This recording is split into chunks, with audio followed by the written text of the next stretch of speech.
This is Barack Obama endorsing the Black Oni podcast. You should listen to that shit. Black Oni. Geodude is real. He is my friend. Anime is real.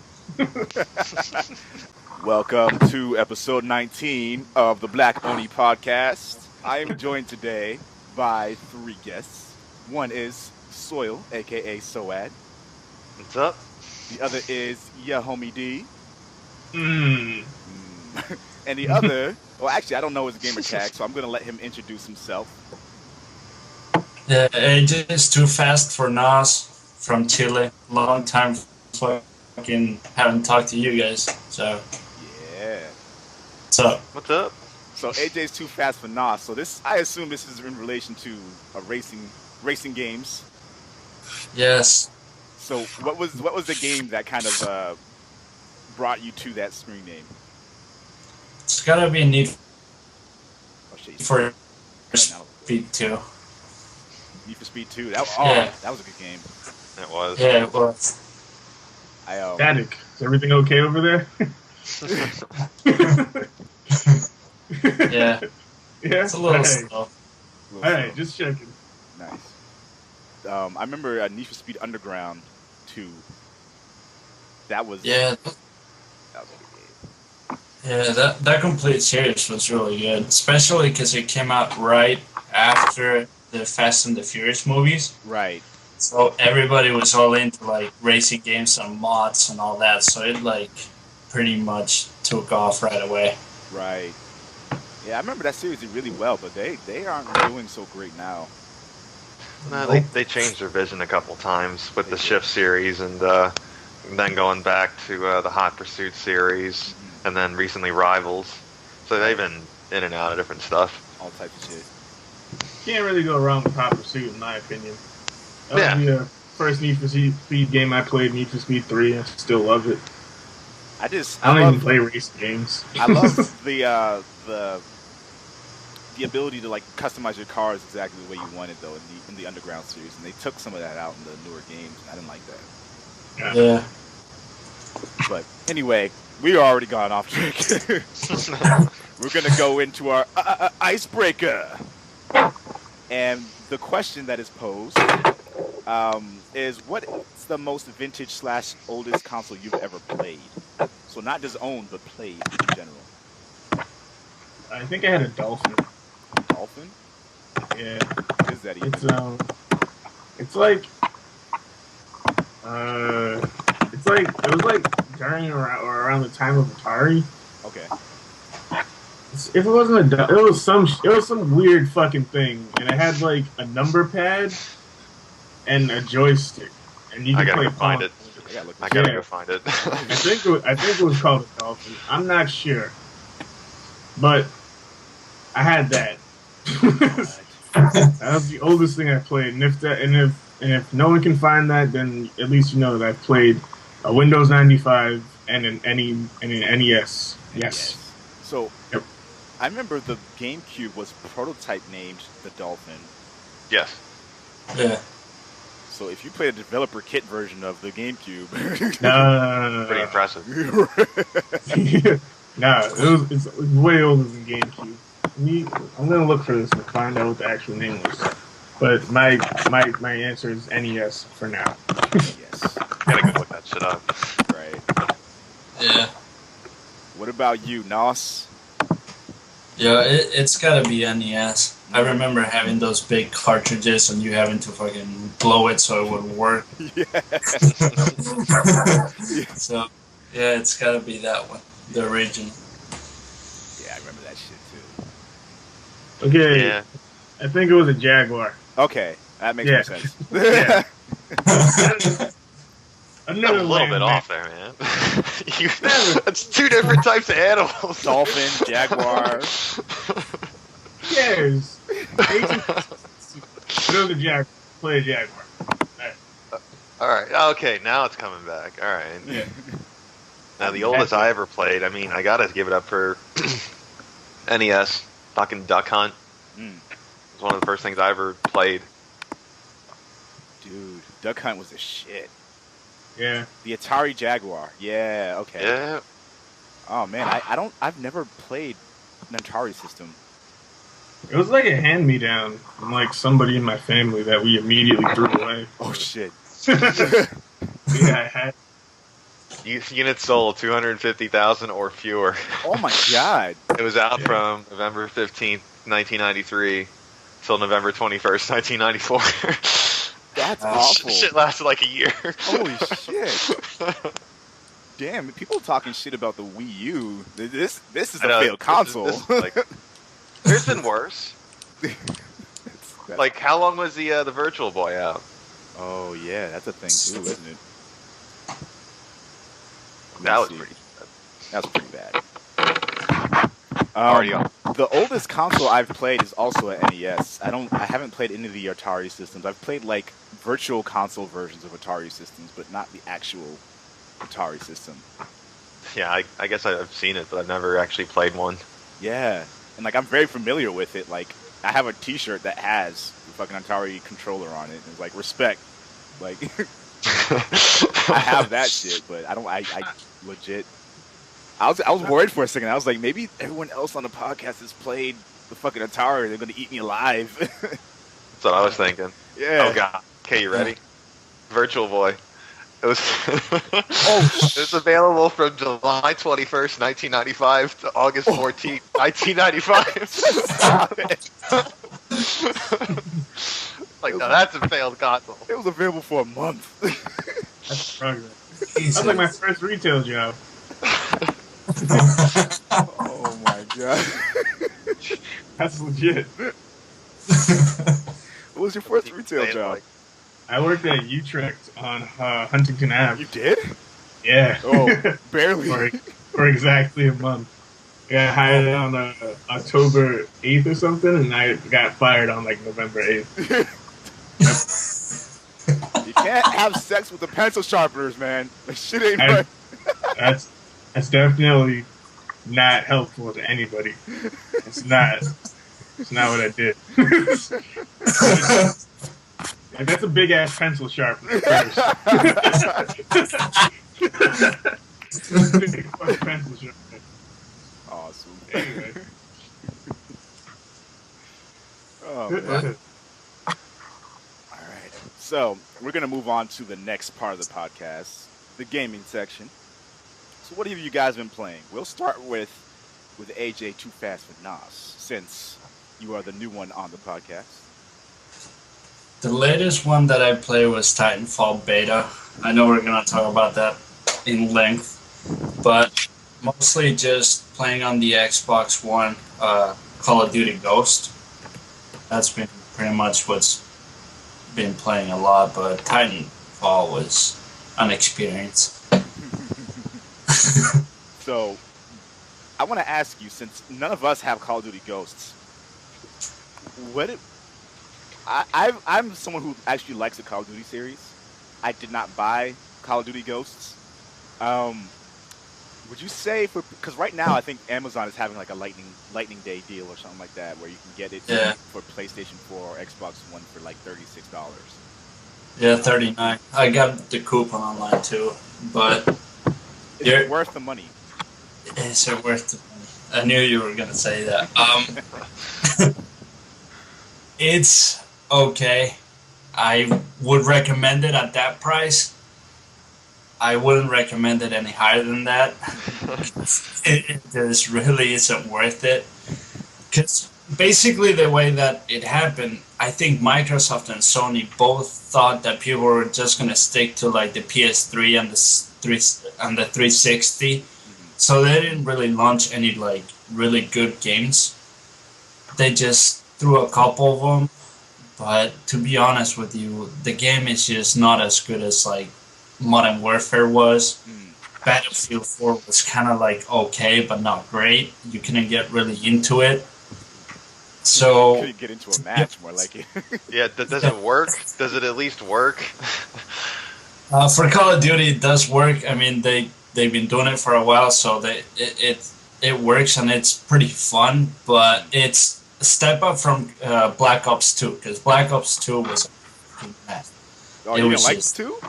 No, I just didn't like it.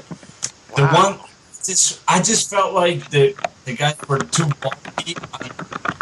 Like whenever you were running and tried to duck, it would just jump.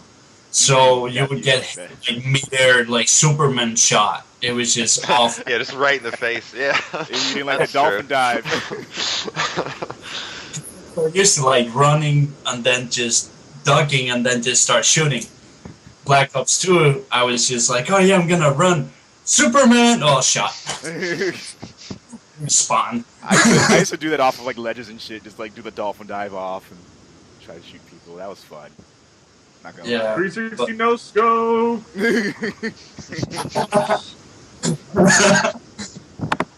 Oh, what is going on? It's like, what? lie. What just happened to me? My face is Someone gone. is playing Space Invaders. Like, this is ridiculous. Alright, continue. I'm sorry. Well, I just asked if it I worked mean- because Battlefield had like another gig of a patch. This is like their second patch. It's almost a gig, and I went to just join a room, failed to join. Oh my god. Yeah, restarted seriously. it, failed to join. I was like, come on, you just patched it again, and it still doesn't fucking work. I'm almost ready to trade it in. I'm almost about to give up. That is ridiculous. I've never heard of Yeah, some shit like that before in my life. Yeah. At least with Call of Duty, I can guarantee you'll be able to play no problem whatsoever. So, in that case, 36 or 39, whatever it is, it's worth it, especially now 'cause there's really not that many games. Having said that, if you got a PS4, like, you don't have Titanfall coming up. You have plenty of games that are pretty good. So, Yeah, there's a lot of games coming for the next gen consoles now, but it didn't start off that way. So if you are getting a PS4 or Xbox One, you have a lot of options coming down the line. But right now, it's like, well, you have Call of Duty or fucking Battlefield. I mean, Battlefield doesn't work, and Call of Duty is like the same shit from before. So yeah. Give it another month. Another month is when we're gonna start seeing more stuff. Yeah, Actually, even a definitely. week, less than a few days. yeah, Thief comes out real soon. Tuesday. Yeah. Well, what do you And then, got been playing? Yeah. What else you been playing, Dan? I've been playing, what the fuck was I playing?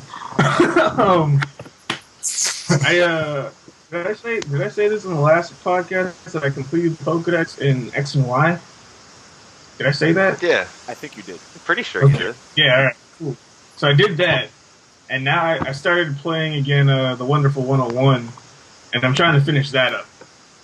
Yeah, I'm on the last few levels, and that game is just, like, really fucking difficult. Like, I'm playing normal on my first playthrough, and for missions, I only get, like, the consolation prize. Oh shit. Pissing me off.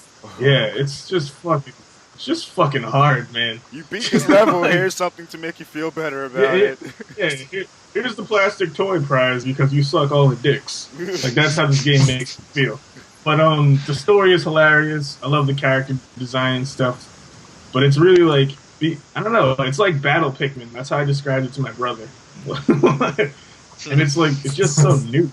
But anyway, that's it. And I plan on going back to Tales of the Abyss because I'm at the end of that too. I haven't finished it yet. I stopped playing Final Fantasy 14 because I don't want to pay for it right now. Yeah, fuck that. It sucks up. It sucks up like a solid 3 hours of my day every day. So I'm not gonna play that. Yeah, it's mad time. It's a pretty big chunk. Anyway, that's me. Yeah. What about you, Soil? Gosh. Castlevania, Lords of Shadow, gearing up for the sequel, even though I already heard it's not going to be that good. Yeah, I heard too. Well, at least Game Informer gave it a 6 out of 10, but I'm going to keep shit. my eye on that. Yeah, and what else have I been playing? And Dark Souls, gearing up for the sequel for that. And Bioshock Infinite, because it was free for Plus subscribers. Oh yeah. And AC4, I finally picked that back up again. Dude, I And stopped and I attempted to play Battlefield. That was it. I just wanted to attempt it. Dude, that's a sad story, like real talk. Yeah, I'm serious though. It's their second patch. It's almost a gig. Yeah. A gig of hard drive space, and you can't even fucking join a room. Like it's. And I even looked at the server browser. It lists your ping levels. You know, like 1 through 5. Yeah. And I just scrolled down, like fast scrolled. All of them were just 1, 1, 1, 1, 1, 1, 1, 1, 1. Like no one even had a stable connection. Oh my god. It's just Oh, it's wow. sad. That is sad. Oh man. So out of all the games that you're playing right now, aside from Battlefield, is there any one game that you would recommend that that gamers try to get their hands on and pick up?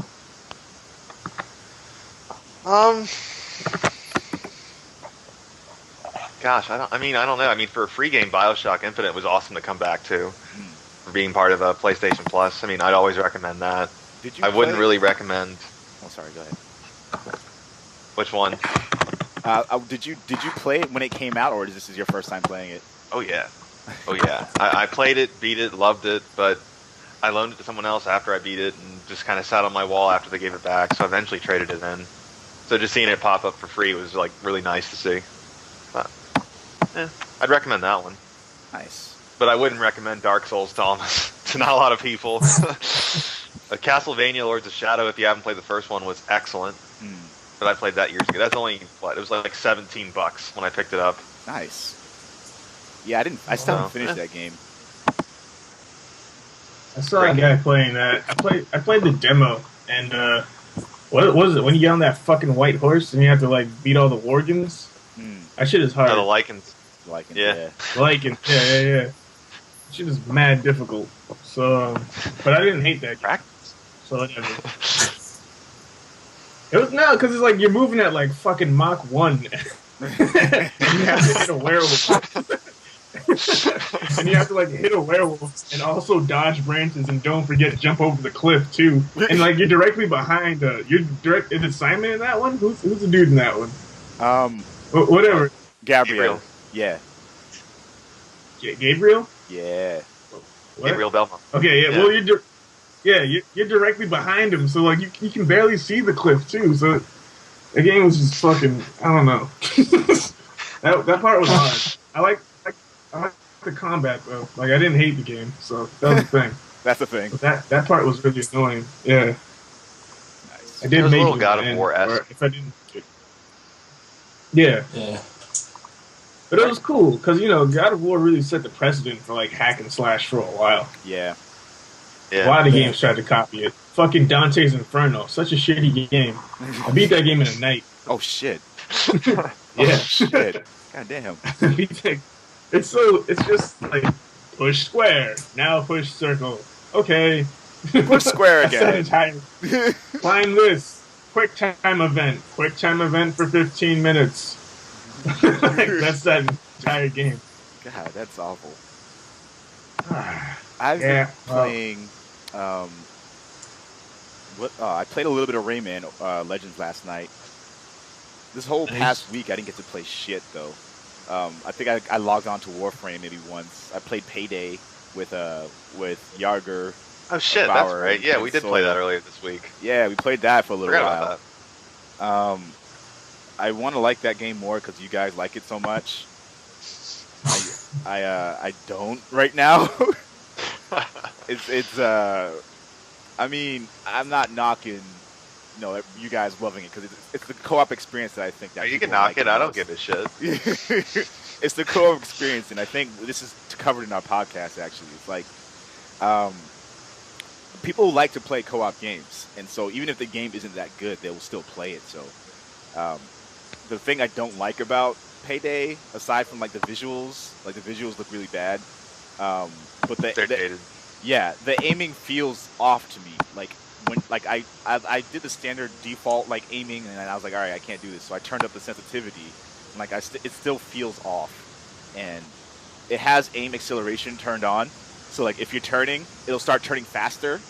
So you'll turn, and it'll start turning faster, and like it'll be like that for everything that you're doing moving around. And so I feel like I don't have as much control over my character when it's moving faster than I'm telling it to move. I don't like that shit. They don't have an option to turn it off. So it's like, it's frustrating. It sounds like you're thinking what I was thinking. We're next gen spoiled right now. I mean, when you play a game like Killzone, where the controller's just attuned to your every little motion, Right. and then you go back a step, Yeah. it's just not quite the same thing. It just Nope. doesn't feel right. Right. It doesn't. It's still fun though. It's all right. It's fun. It's fun with Yeah. friends because you can like dick around and be stupid and shit. Like every time we played, we would go in and you're like, all right, we're gonna try to stealthy, and then like Chris would just start shooting shit. And we're like, all right, I guess we're all right, not doing. fuck it. Guess we're not doing stealth anymore. Yeah, it has its moments though. I'll keep playing it with you guys because it's it's a game that everyone can play. But whatever. And what else have I played? I think I played Warframe. I played PlayStation All Stars again. That game is really fun. I like it. When it lags sometimes online and I get really upset. Like I start nerd raging a little bit, but it's a fun game though, especially when you're playing with like 4 people. I mean, Dan doesn't like that game. That game fucking blows. Blows dicks. If they had a mode dedicated towards a more traditional fighting, like you hit someone and like their health goes down, that would be a better experience for me. Because like sometimes I'll go in on like fucking people up with my character. Like I'll just be going crazy and shit, and then like I'll miss with my special move and like, all right, well, fucking all that shit I just did was for nothing. If it would be more Smash Bros, they would have gotten sued or whatever.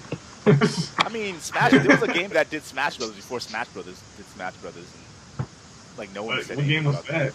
I don't remember what it was. It was like, hold on, Bullshit? Yeah, that's what I thought it was too. No. What preceded Super Smash Brothers? There was a game that came out. Fuck.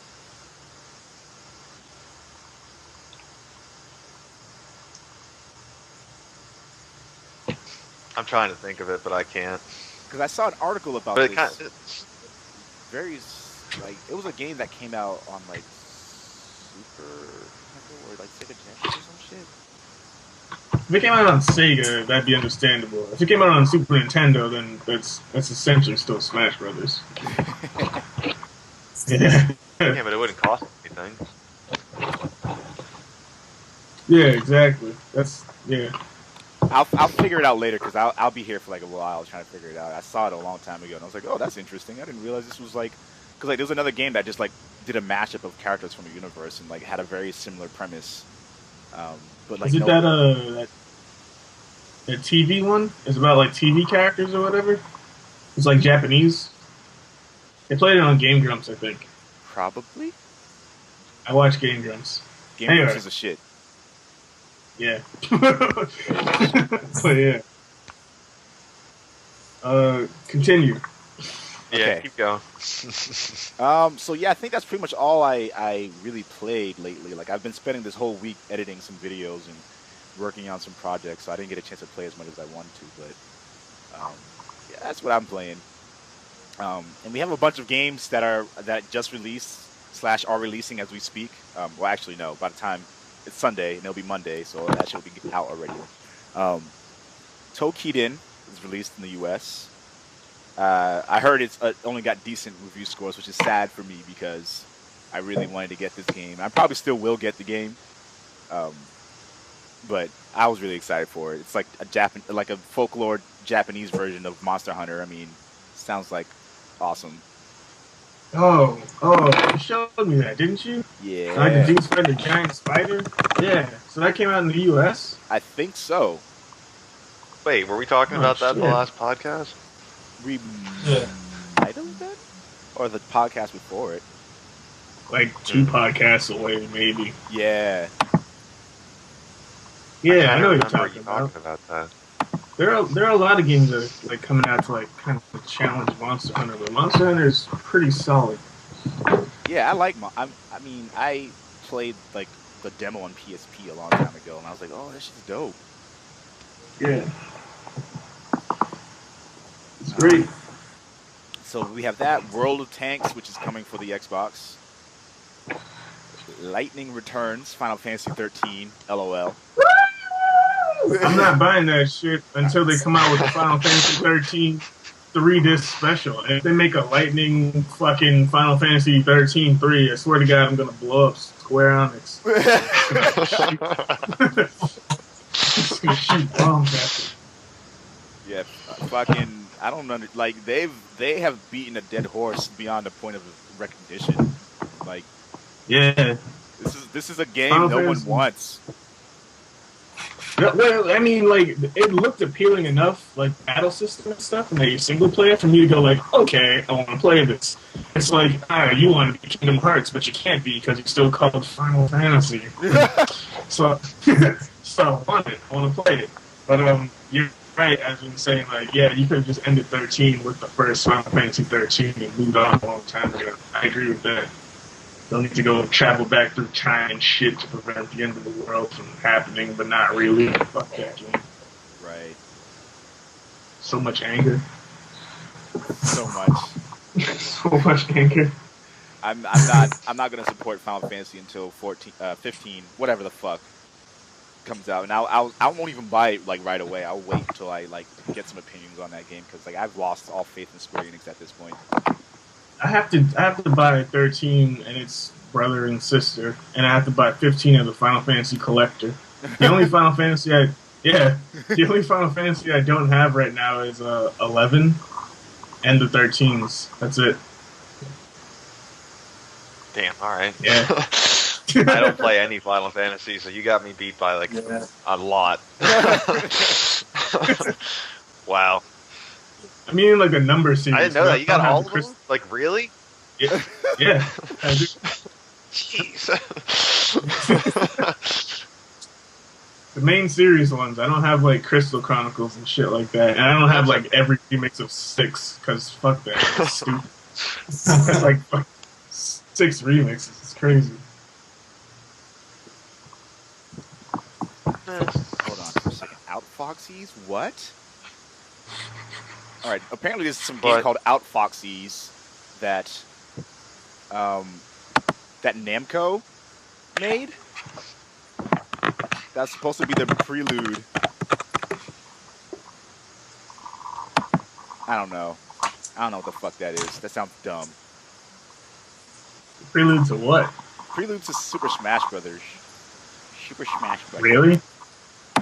Blink it. That's what someone's saying. I don't know anything about this shit.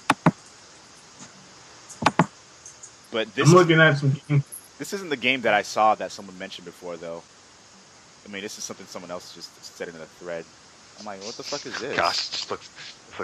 This game looks dumb as shit. I It's know. like a black dude fighting a monkey on a plane.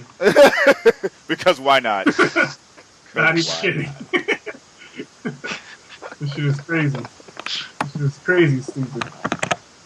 Characters: John Smith, Betty Doe, It's like literally like a black dude Professor Ching, fighting- Dweeb Chimpanzee, who is the only assassin who works for bananas. This is ridiculous. Oh man. Jesus. Oh man, is this a video? Is this Oh, a thing? I can't believe they make some of these.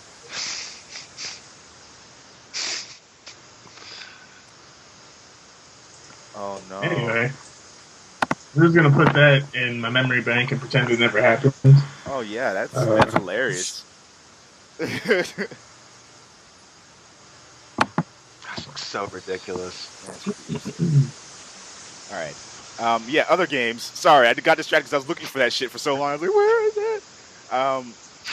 Earth Defense Force 2025. I don't think many people are really caring about that too much. I've seen that name pop up a lot. Yeah, a lot of people were really excited for the other games, but this one that came out apparently isn't very good. Yeah, alright. NASCAR 14. I don't understand. They got an audience. I don't understand. I do not get it. What? I can tell you from experience because I've bought a couple of those. They're okay, but I don't know. Like it gets to a point where they're just trying to do a racing game that doesn't really need to be made because there's no need for it.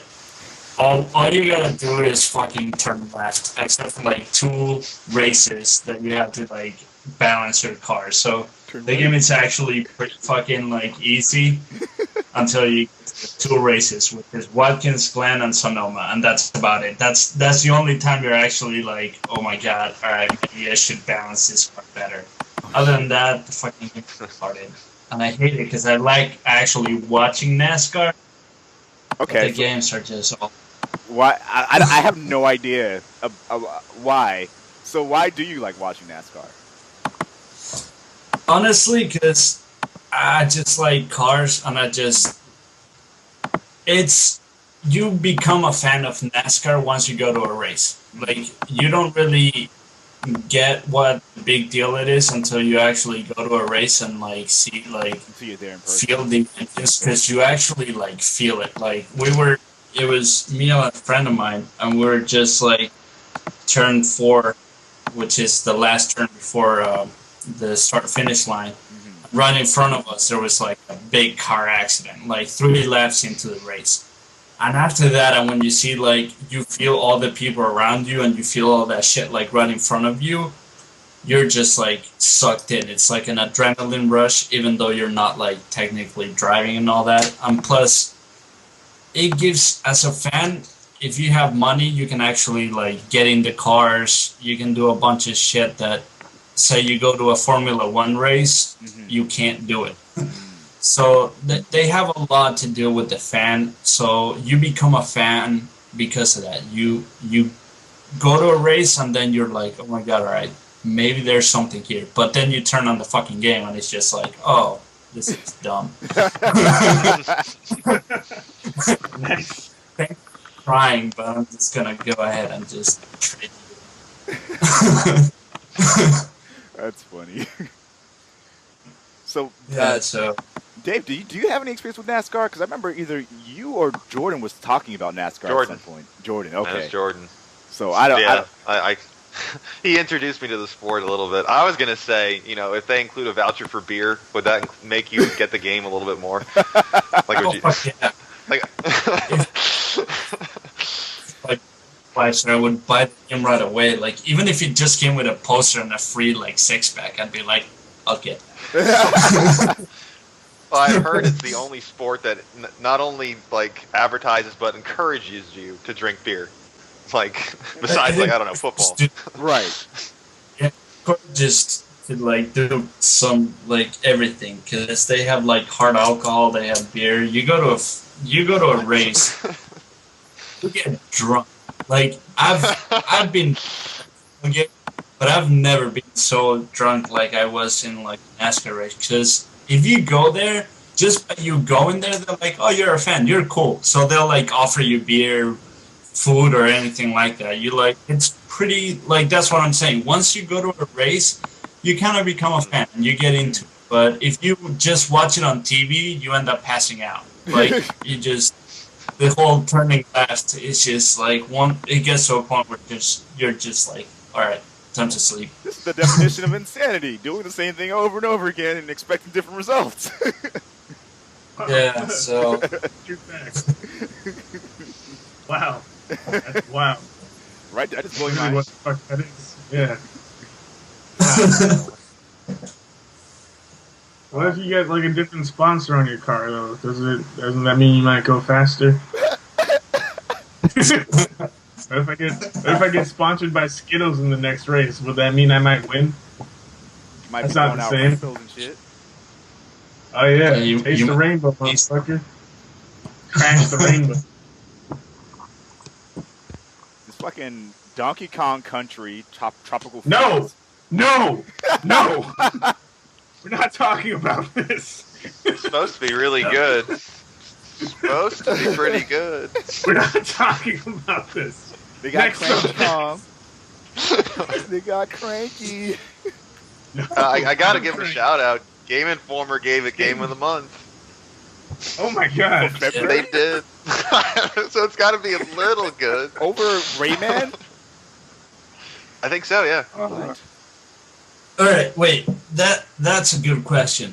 would you recommend Rayman? Because it's really not as expensive as all the other games. So would you recommend it Yeah. or no? I played Rayman Legends a little bit yesterday, and like I just played the first level. I played it twice because I wanted to get everything on the level because it was just like really cool. I was like, this is a really beautiful game. The levels are really interesting and inventive. The fucking animation is silky smooth. Like the platforming is really spot on and accurate, and like you don't feel like you're being bullshitted. Like it's a good game. Definitely buy it. I would recommend it. So of all the games that launch with the next gen consoles, Rayman is the one that's gonna save them all. We haven't got that right. No Call of Duty, Rayman. Dude, I mean, There we go. I didn't play Call of Duty Ghost, so I can't say, but I've only played a little bit of Rayman Origins, and Legends, and it's really good. Legends. Yeah. Yeah, I was looking at it, and I don't know, it looks tempting. Way more than actually, I had like a weird experience because I was looking at the videos for it, and I wanted to buy that game more than I wanted to buy Metal Gear Solid. I don't know why. It just felt like it was more entertaining for like just shooting around that Oh yeah, absolutely. metal. What the fuck is that? It's a Oh, ruin. what is that? I was just thinking about it. Geodude is 1.4 inch, 1 foot and 4 inches. It's kind of big. Sorry. Continue talking. Dude. Fucking Strider released. That was Hey, a good you? thing about. Strider Hear You, yeah. I heard it was all right. Yeah. Yeah. I can't see that game becoming like game of the month, but it should be at least fun. Yeah. Yeah, I mean it's only like $15 on digital release, so I might pick it up. I don't know. If you like ninjas, I don't see why you wouldn't like it. Well, I mean, like ninjas in the traditional sense of being stealthy, or ninjas just like throw some shit at you and explosions. The latter. Yeah, see. Yeah. Yeah. Yeah. I need like a good Tenchu game. I want that series back. I also want that series back. Good, better than I would what they did enjoy with Battle that. of Z or whatever the fuck that was. I don't know what that was. It was bad. It's really bad. Tales of Symphonia Chronicles. Yes. Oh damn. I want that. Yeah. I want PS3. that. PS3, yeah. I have to buy a PS3 again. I'm not gonna buy one anytime soon, but maybe with my next paycheck. But yeah, it's gonna be sick. I mean, like, I think it's cool because they bundled in Tales of Symphonia and then Tales of Symphonia Dawn of the New Age together, which are really that's just fucking genius. That's a good idea. The Symphonia was a hit, and then it had like apparently a mediocre sequel. And I bought the sequel for Wii, but I actually wanted to play the first one, so I got to go back and I get 2-in-1 with this Right. offer, so I'm gonna do it. How much is it going to be? I'm gonna do it. They had a collector's edition. What? Yeah, That means I don't know. some fucking living alien hijacked my brain. But they had a collector's edition that came out, and The fuck I was think that was like 60 to 80. It was, yeah, it's fucking Okay. laser. Yeah. I had a collector's edition that came out and it had like a bunch of chibi characters in the CD that was in a classic jewel case. IGN did a review of it. Nice. I'm thinking my fucking, I don't know, $40? Tales of Symphonia. Let's find out right now. Chronicles price. Chronic. What Clothes of Narnia? Sorry. That's that Chronic. What cool Narnia. But I mean, oh yeah, $40. I was right. Cool. Nice. Yeah, I'm okay with that. I'm okay with that too. We are all okay with that. It got an 8 out of 10 from Destructoid, so I guess that's good. Nice. Yeah. These are the assholes that gave fucking A Link to the Past, or not A Link to the Past, A Link Between Worlds like a 6 or some shit, like a 7. Yeah, fuck them. I say fuck them. That was Game of the Year for last year. moving on to the gaming news. There's a whole bunch of stuff going on here. We'll try to blast through. iBuy Steam Machine has been revealed, and it rivals the price of the Xbox One. Better specs. It'll run games better resolutions and better frame rates and blah, blah, blah over the Xbox One. Thanks. Well, I mean, I asked because I want to know what are your thoughts on. Yeah, it looks really tempting. You've already pretty much proven me this entire week, or tried to prove to me that buying the Xbox One was a terrible life choice. So I saw this video and I was just like, all right, that's great. Even more freaking proof that I just should sell it. But thank God it doesn't have a release date, so that makes me feel hopeful that I have at least a year to wait, or probably less. But it's made difficult the past couple months. But yeah, it looks really fucking sick. I'm not gonna lie. Yeah, I guess that's if they make it so you can modify, put mods into it and change it and add memory, so you can move it with the technology. Then I think that's gonna be the future. I think the Alienware one that they revealed is not able to do that, but I don't know if this one is able to do that. If you're able to upgrade this one. Because I mean that's the thing with when you buy a console. Dan, your voice just got mad low. Yeah. Oh, can you hear me now? Yeah. Or am I still low? It's a little low. Okay. I plugged in my iPhone. That might be why. Oh, okay. That's weird. Yeah. Fucking stupid thing. Anyway, I'll fix it in a second. That's fine. But, That's cool. Yeah, I think you get better bang for your buck if you just bought a PC and continue to upgrade it over time instead of a Steam machine. Well, because then they said in one of the we talked about in one of the other podcasts we had that it's possible they can release something relatively priced that's more powerful than a PC and cheaper than one. See, if they can put the right specs in the box, or if you can mod it, swap stuff out, I think AJ might be right. We could see something new here, maybe.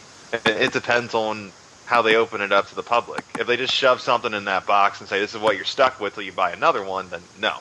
PC gaming still probably will reign supreme in that front. So I don't know. Yeah. We'll have to see. Yeah, it's gonna be. Because I mean, most people that are not a PC gamer, they're console gamers. So if you give them a console that's just as powerful as a PC, without you having to have a different thing or a computer screen, you can just play it on the TV. I think that's gonna be dope.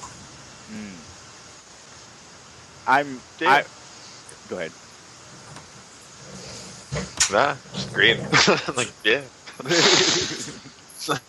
Do I sound all right now? Oh yeah, you sound better. Okay. Yeah, it switched over to the internal mic. That's why. Ah, gotcha. Yeah. Gotcha. But yeah, I think. I don't know. We still have to wait until they're out before I can say anything about them, because from the looks of it, it already has it's better spec than what's already available now. If you try to build a PC with those parts, it'll cost more than that Steam machine would. But at the same time, in the long run, it might be better to get a PC so that you can continuously have control over what you're upgrading. But again, my problem with PC gaming is that not every game is optimized for a certain type of graphics card you have, or a certain type of driver, or a certain type of GDDR3 versus GDDR5, and even I was having problems running certain games on my PC side of my Mac, because it was just fucking I don't know what I'm doing. Bleh. So yeah, I don't know. When PC works well and everything's optimized for a specific way you have yours set up, it's awesome. But if not, then it's really annoying. So I don't know. This again, we've talked about the Steam machine before in the past, and I don't know if it's a serious threat to anyone at this point right now, but it could be. It definitely is a serious threat for the Wii U. Am I the only? True. Am I the only one hearing like an ass fuck of static? Or just No. an ass load of Sounds static? like Like it just got really loud all of a sudden. Yeah, it's got crazy, It could crazy, be stupid, yeah. dumb loud. it didn't get loud for me, but it could be the fact that he's not using headphones. He might be getting a little bit of feedback. Yeah. Oh, there we go. He's got his headphones. Yeah. yeah, all right. All right, it's about to get better. More better. I just can't wait Yeah, I to talk forget about about- something else on this list. We're gonna make our way down, and so. It's oh my gosh. All right, we're gonna move on. We're gonna move right through then. Daylight reveals that you can connect with live streamers on PS4 and type in commands that connect with the game to trigger events. Now, we talked about this before the podcast started. We were like chatting a little bit, and I think it's a really awesome and inventive idea to kind of bring interactivity into a single player experience by people live streaming into it. And it kind of plays into like the idea of like how people are playing Pokemon through Twitch. I don't know if you guys have seen that. Yeah. I mean, Dan, you linked us to that. Twitch before. plays Pokemon like frustrates me to no end. I can't watch it anymore. Oh yeah, you can't watch it anymore because you just like trying to go past this one thing and you just can't because everyone's telling it to go Yeah. up and then left and right. It's like and up. fucking you dumb fucks really can't jump down the goddamn ledge. Like, how do you release your starter? And it's interesting like to see how the community is developed. Like, all praise Helix, the dome is evil, but I'm just like fucking beat the Elite Four right now. Like, just do it. You got like 10,000. You got tens of thousands of people playing this game, and we can't navigate fucking Game Corner. And I helped. I was there. I can say we. You know, I've placed inputs in there, and it's just like some people really just want to watch the world burn, man. And Twitch Plays Pokemon has really made me hate humans, like just humanity in general. Like I came back after literally the perfect time. I literally like lost a little bit of faith in mankind watching Twitch play Pokemon. This is Like, it sucks. Anyway, I'm done. I've been traumatized, clearly. Oh, I think the idea is cool, but gosh, not if people are that stupid and do like that kind of stuff. If you're playing a horror game and someone does like that other article suggests and you say meow to have a cat meow, and you're like, okay, well, how stupid could you go with it, or what exactly did the developers put in here? Like, it Watch could Twitch a scary play game Pokemon. of stupid. Yeah. I don't really Just want to. Yeah, watch Twitch play Pokemon. You'll see how stupid things can get. It's so bad. You lost a bit of faith in humanity when you saw that, and I lost a little bit of faith in humanity when they made Sharknado, and I don't need to watch another Sharknado. possible Sharknado scenario planned here. I refuse to watch that kind of trash. Like, ugh. Yeah. I'm still thinking about that. I just fucking feel bad. That's hilarious. Hey, at least we got Lapras. Yeah, I'm. Yo, And- have you guys seen that new game, that Thief game? Yeah, Yeah, That actually looks pretty good, you know and it's like, the thing that's bothering me about What? that game right now is that one of my friends, actually JC Mac 120, who's been on the podcast before, you guys have met him, is that I think for a high percentage of the gameplay, like when you're like in your stealth mission, and at the end of the gameplay, there's always an escape scene, and so like in the end, you end up getting caught most of the time, and then you have to run away. Like it's part of the gameplay mechanic. Like that's fucking stupid. that's not what that's silly. I've seen them baking this game. Like, I'm debating buying it because of all the little customizations you can put in it, from Yeah. not being able to use your vision, or not being able to run, or Right. not being able to like have a HUD, and Right. getting other little bonuses along with that. But they said you can play the whole entire game without killing anybody. Right.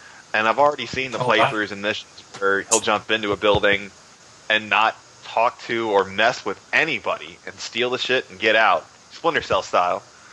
And I don't know. I think it can be done.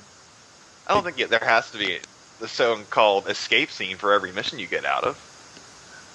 I mean, what I heard was a rumor. It was from someone who was playing through the game, and like it's a scripted event. It's not like you get caught and then you have to run. Really? It's like a scripted thing. Yeah. No, but that's stupid. That is stupid. I agree. I mean, that just defies the point. Exactly. Yeah. That's why I'm kind of like, I'm not going to pre-order it, because I'm going to wait until I find out if that's true. Because if that's true, that's fucking stupid. That makes the whole name of the game retarded. It should just be like cops get you, not thief. Steal some shit and then you got.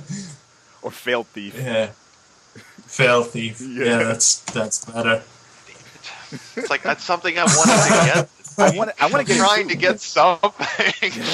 I haven't had a new game in months, man. Like, Hey man, Lords of It's Shadow 2 killing comes me. out soon. You know, that's but not when it's getting a 6 out of 10 for the first review I read, and they're Someone else already gave it a 5 talking out about of the 10 issues too. it has. And South Park doesn't come out till next Tuesday.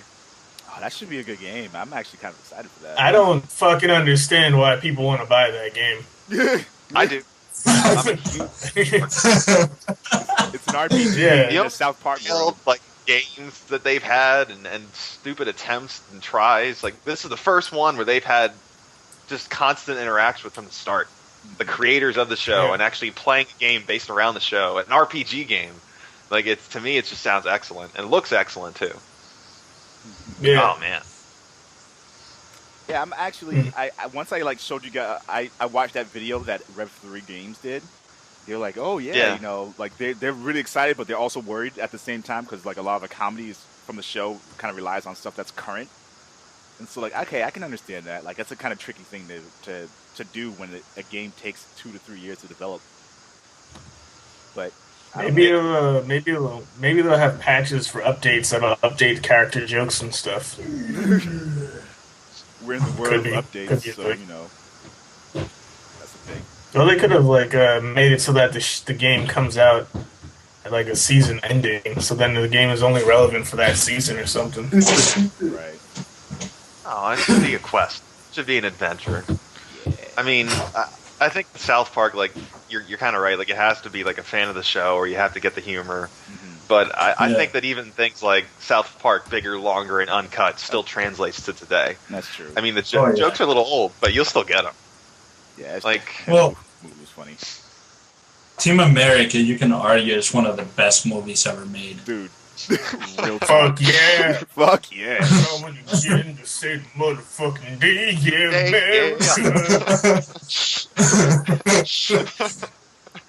It's just man. it's just a timeless movie. Yeah, that movie is just fantastic. So I the game should be. Matt Damon. Matt Damon. So good. What do you think of this, Matt? Matt Damon. Yeah, fucking good times. It's like, oh, you gotta do the distress signal. Do you remember it?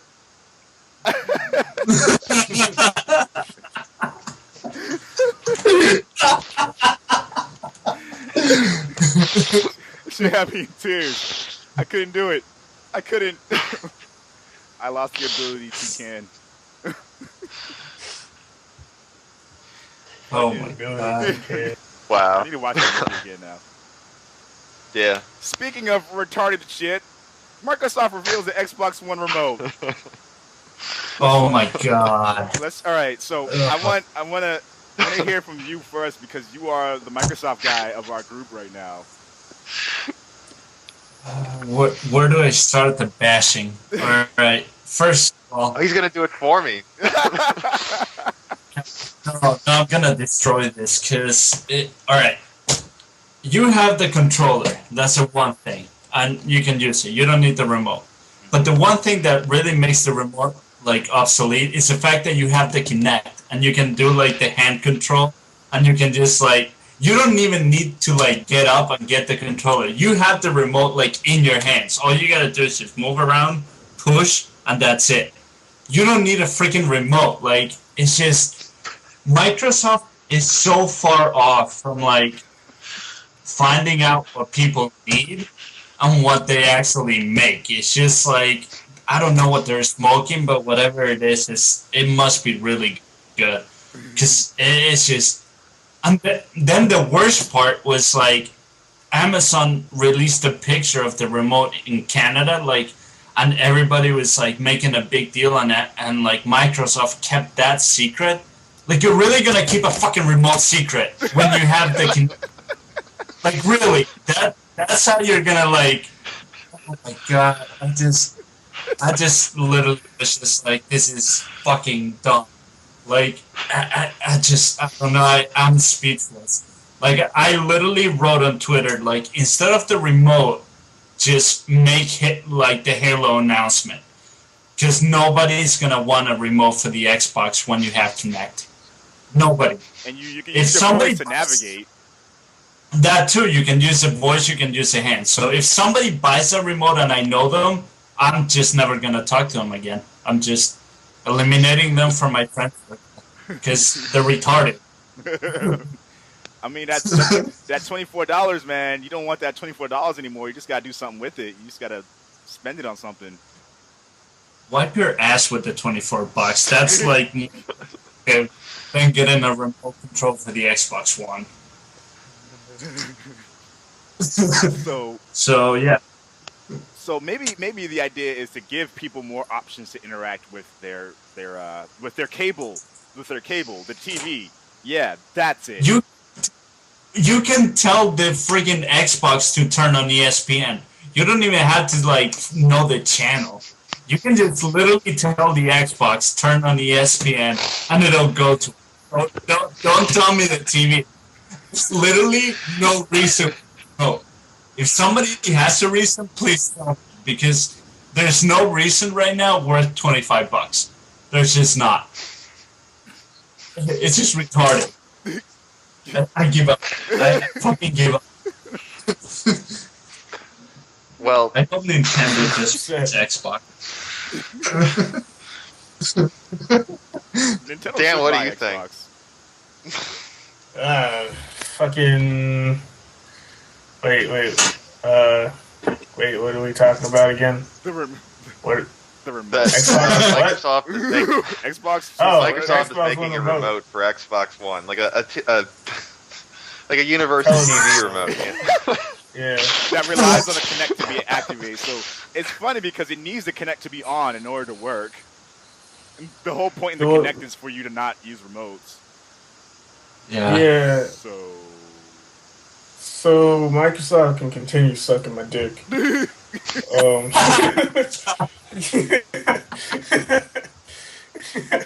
Like, yeah, like I don't think too much about Xbox, man. Like, that's okay. Yeah, and I'm not about to either. Like, we already know that it's a giant contradiction in itself. And maybe it's a response. Maybe it's a response for everybody that comes out saying that the Kinect sucks. They're just like, fine, guys, we'll give you a remote for it. But again, maybe that's it. That's it. Yeah. Yeah, I mean, yeah. Basically, they're listening to those people that said, "Look, I don't want to talk to my TV. I don't want to do this or this. Yeah. Just give me a remote that can make my life a lot simpler in the first."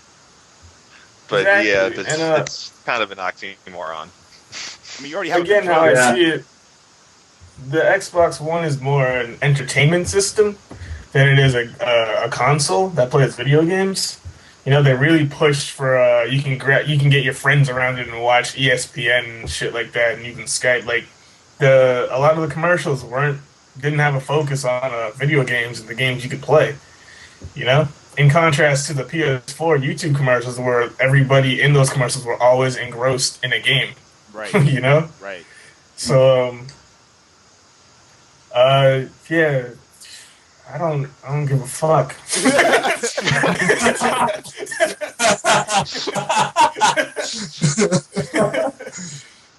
Yep, that's me. Yeah. All right. Oh, fuck stupid. Oh my god.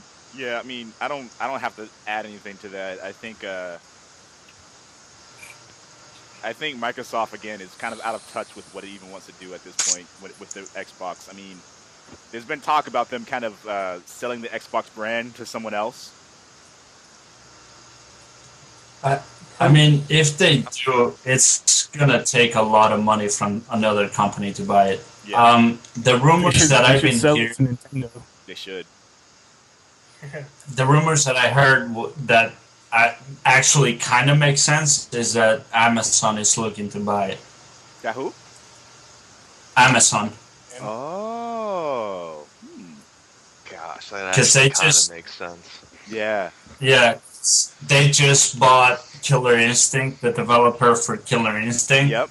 Double So Helix. Yeah. it does. Plus, they have the cash. Yeah, they do. Nintendo would go fucking broke if they try to even make an offer for Xbox, and it's just retarded. I mean, But Amazon Nintendo actually has makes sense. buckets of money though. They have a lot of money. I mean, they're probably losing money because of the Wii U right now, but they have so much Yeah. money from the Wii Yeah. sales. But they don't have 19 billion, which is what basically they think just the Xbox brand is.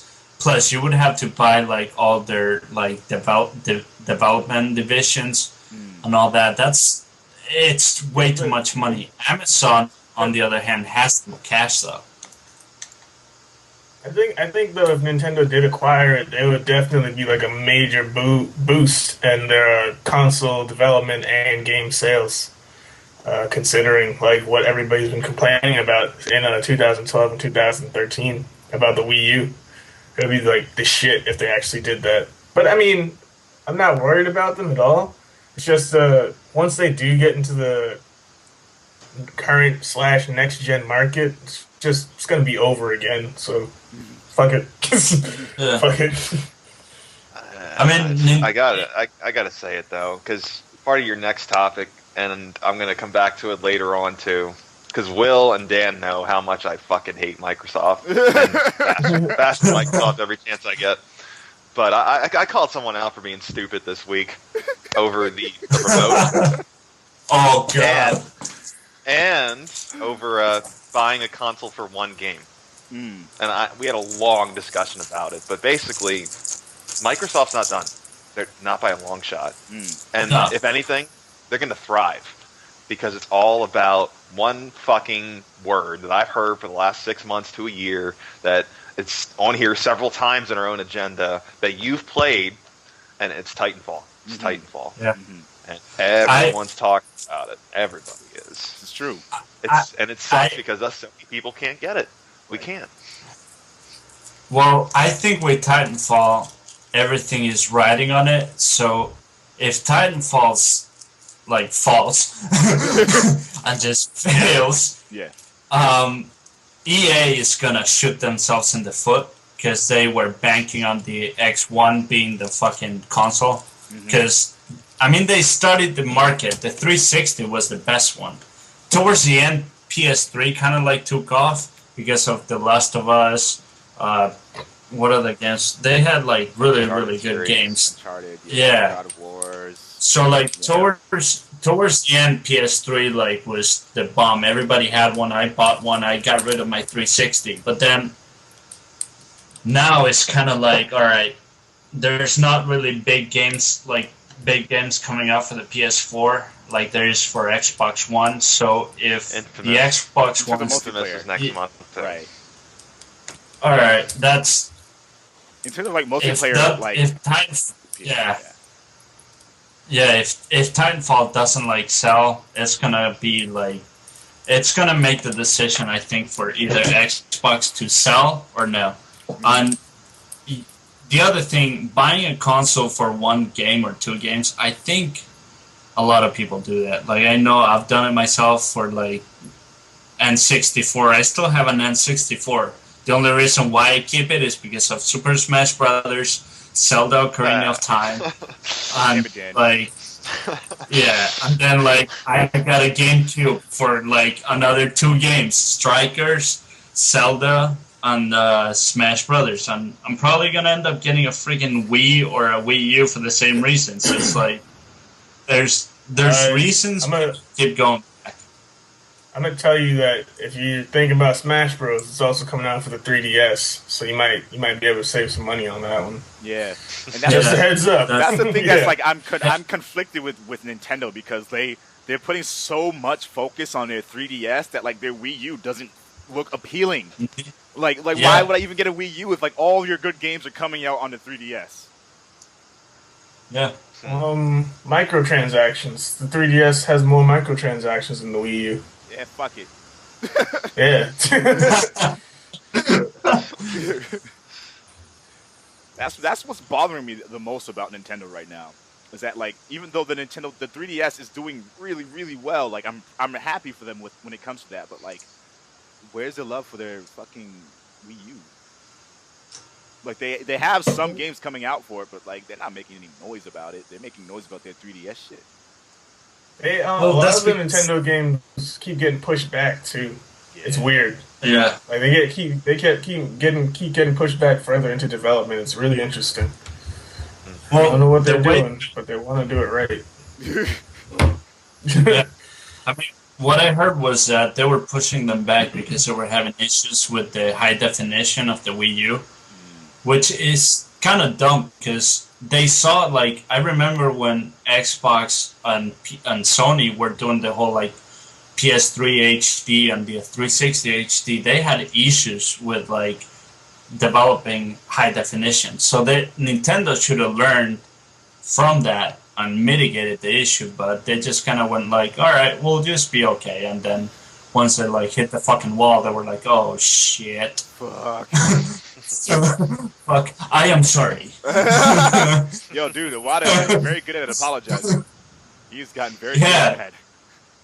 Yeah, he's literally been doing that all fucking... Every direct that I've seen, he's been like, I hope you can wait longer. Yeah. Oh man. But I do want to say this. I think if Nintendo sells the rights to their game to say like Xbox or Sony, whichever, that would be like a game changer. Oh yeah. Even if it's just for this like generation and they just say like fuck the Wii U, like we'll just give for this generation the titles to like PS4 or like Xbox. I mean, I know for a fact that if they sell that to Sony, I would like go buy a PS4 right now. Like I would walk down the street and get one. Zelda on a PS4 would be fucking amazing. Oh my god, that would be sick. Especially if Nintendo kind of doesn't say like, or make it very child friendly or family friendly, and PS4 makes it as they want to make it. Right. That would be amazing. Yeah, but I don't want like Zelda on PlayStation to come out like Sonic Boom, you know? Like Yeah, it should that still either. retain like some fucking if not a reference, then like a similarity to like the older titles. Like at least look something like Twilight Princess. It should be like, colorful. please don't make fucking Link a brunette who's like 7 feet tall, and instead of using a sword, now he uses a fucking battle axe. Like fuck that. Yeah, yeah. No, In that's the event not that it. it had- No. Yeah, that's not cool. Yeah. Hey, that might be a Devil May Cry. DMC, whatever the fuck. Yeah. Dude, that'd be Yeah. really, really But, shitty. I mean, spoiler alert for DMC, his hair turned white at the end, so that was cool. Yeah. Yeah. It's got me thinking, what was it called? Like Zelda Link to the Past. They could call it Link fucking Zelda or something stupid like that. And just like get them all geared up, the huge battle axe. It's like I can see it now, and I'm already wanting to boycott this shit. I hope they don't. Basically. That would be awful. Yeah, but if they did it kind of like, if Naughty Dog took it, then I think it would be like a good game. I mean, look at what they did with like. I wouldn't Yeah, trust like, Naughty Dog to it- make I a Zelda think- game. It would come out like Crash Bandicoot Or Jack and Daxter. or Jack and Daxter. Yeah, I wouldn't trust that at all. Oh, that'd be awesome. No. Yes. When did Jack have a sword? Fuck you. When did Jack have a sword? I mean, he fucking turned dark and had claws and shit. I don't see why his sword would be a bad idea. Yeah, but like Zelda's stable. This is the problem. See, you're gonna be fucking happy with Zelda with a battle axe. I'm not. Like, No, I wouldn't be it's not happy gonna with be a a thing. battle axe. That wouldn't be cool.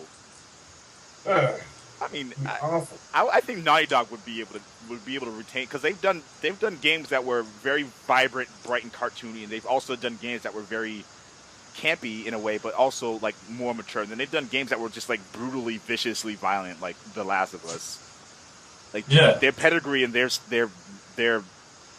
expansive like stylings that they have, and their portfolio of stuff that they can do is just insane. Yeah, I think if they would take Zelda and kind of find the middle ground of like, you know, somewhere between Crash Bandicoot and The Last of Us, I think they would make something like really fucking similar to what Ocarina of Time was, which we can all, I think we can agree that it's top 10 video games of all time. And I think they can make it so it's actually a game that you can still play Ocarina of Time and find it amazing. It didn't bore you, except when you got to the Temple of Water, and that's when you were just like stuck. I have that water. I have that puzzle memorized, so I'm okay. Yeah. Legit. Like, real talk. Yeah. Like, that's the only temple that I like can't forget, so I'm all set with that. Guys, did you hear the news? There's this game called Titanfall, and the beta reached 2 million. Damn. Well, I'm talking about. But it doesn't specify how much of that was on Xbox One and PC. But either way, that's a lot of people playing one game. yeah. So I feel like the game isn't going to fail.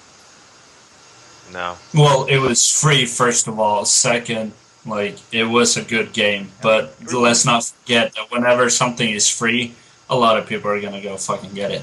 That's true. I mean, I know, like, I played it, and it was... It needed some changes, like, for example, for the loading of the screen whenever you were playing multiplayer. It was like a minute loading. So you got bored of, like, waiting for the game to load. Like, I think the standard for Battlefield and Call of Duty is like 30 seconds or 45, something like that. I'm not sure. So, I mean, if they cut that out, then it would make the game faster, but the game itself was really different. There's not a game like it. I mean, it mixes Call of Duty, mixes like Battlefield, Halo a little bit, and it's a lot of strategy. You literally can't go and try to like just kill everything that moves, because then there's a big fucking robot that just smashes you and just steps on you. Hulk smash! You're just trying. Like, I literally went up to a Titan and I was just like trying to shoot it from the bottom, and he just stepped on me, and I was like, "Oh, I didn't know I could do that." But that's pretty cool. So no, that game, it looks really, really good. Yeah. I mean, Did any of you guys play it? No, I'm gonna wait until it's out and play it on PC, because like, there's no point in me playing the beta when it's about to launch like next month. Unless you want to make it better. Right. I mean, like, it's good for the developers to get that kind of information, because they can stress test their servers, which is something Battlefield probably should have done a little bit better. But you know, they're stress testing, and they're figuring out like what their servers can handle and what kind of, you know, what people are thinking of the game so far, so that they can make whatever tweaks they can in between now and its release. But it's so soon before it's released anyway that like, I still haven't had time to play the games I'm already playing now. So like, me getting the beta wouldn't really have helped me. I think the stress test went good, because I remember the first day that I played, every server crashed, and they literally were trying. Yeah, it was awful. Like, and then they started saying that, oh no, we're just using limited amount of servers. Then the second day that I played it, smooth as hell. Like, I just logged in right away, no problems. And the game, like, I never got booted. Even when the servers were like really loaded, I wasn't getting like booted. So it's something for like other developers to learn. Like, I know Destiny, if you pre-order it, you get the access for the beta. I can't wait to play that.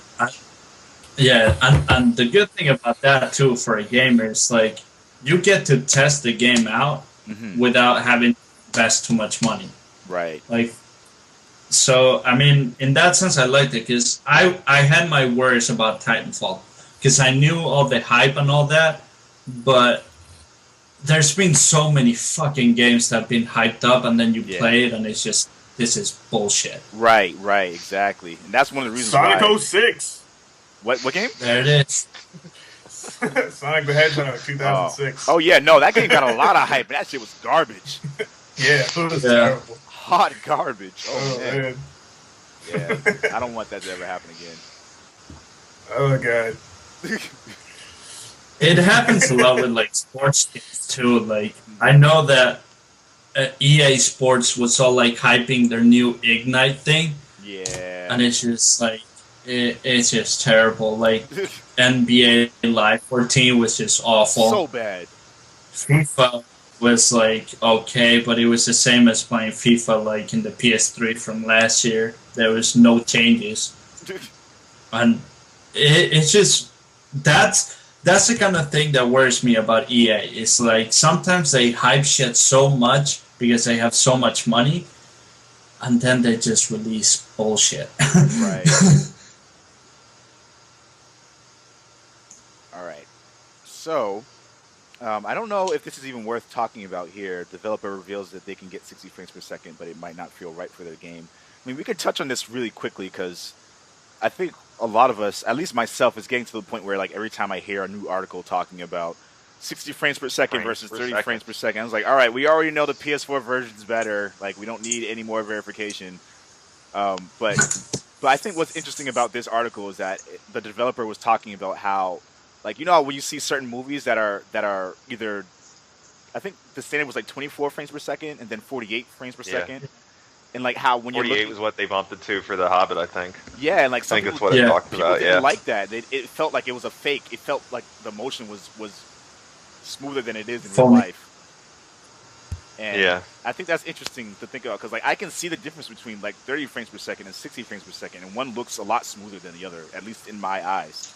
And do you think that's a valid argument for developers when they're deciding on a frame rate for their game? I think it's a good excuse for some.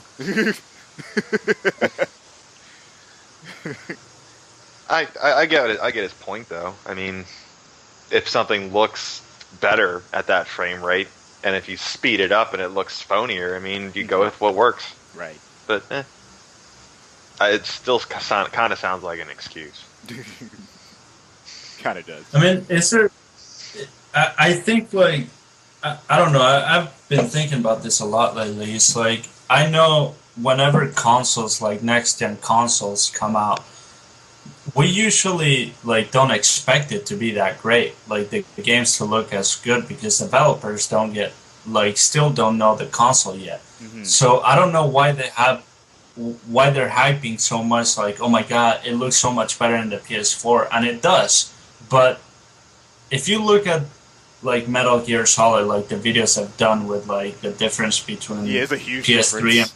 and PS4, Yeah. yeah, it looks like a huge difference. But I mean, it's just a beginning. Like eventually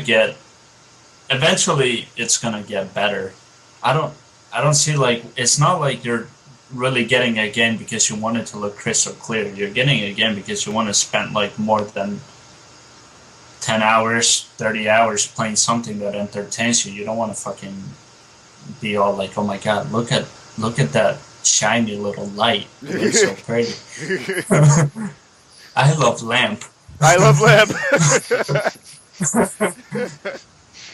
Yeah, I mean, you have a good point. I mean, it's definitely one of those situations where people shouldn't put too much emphasis on like how the game looks.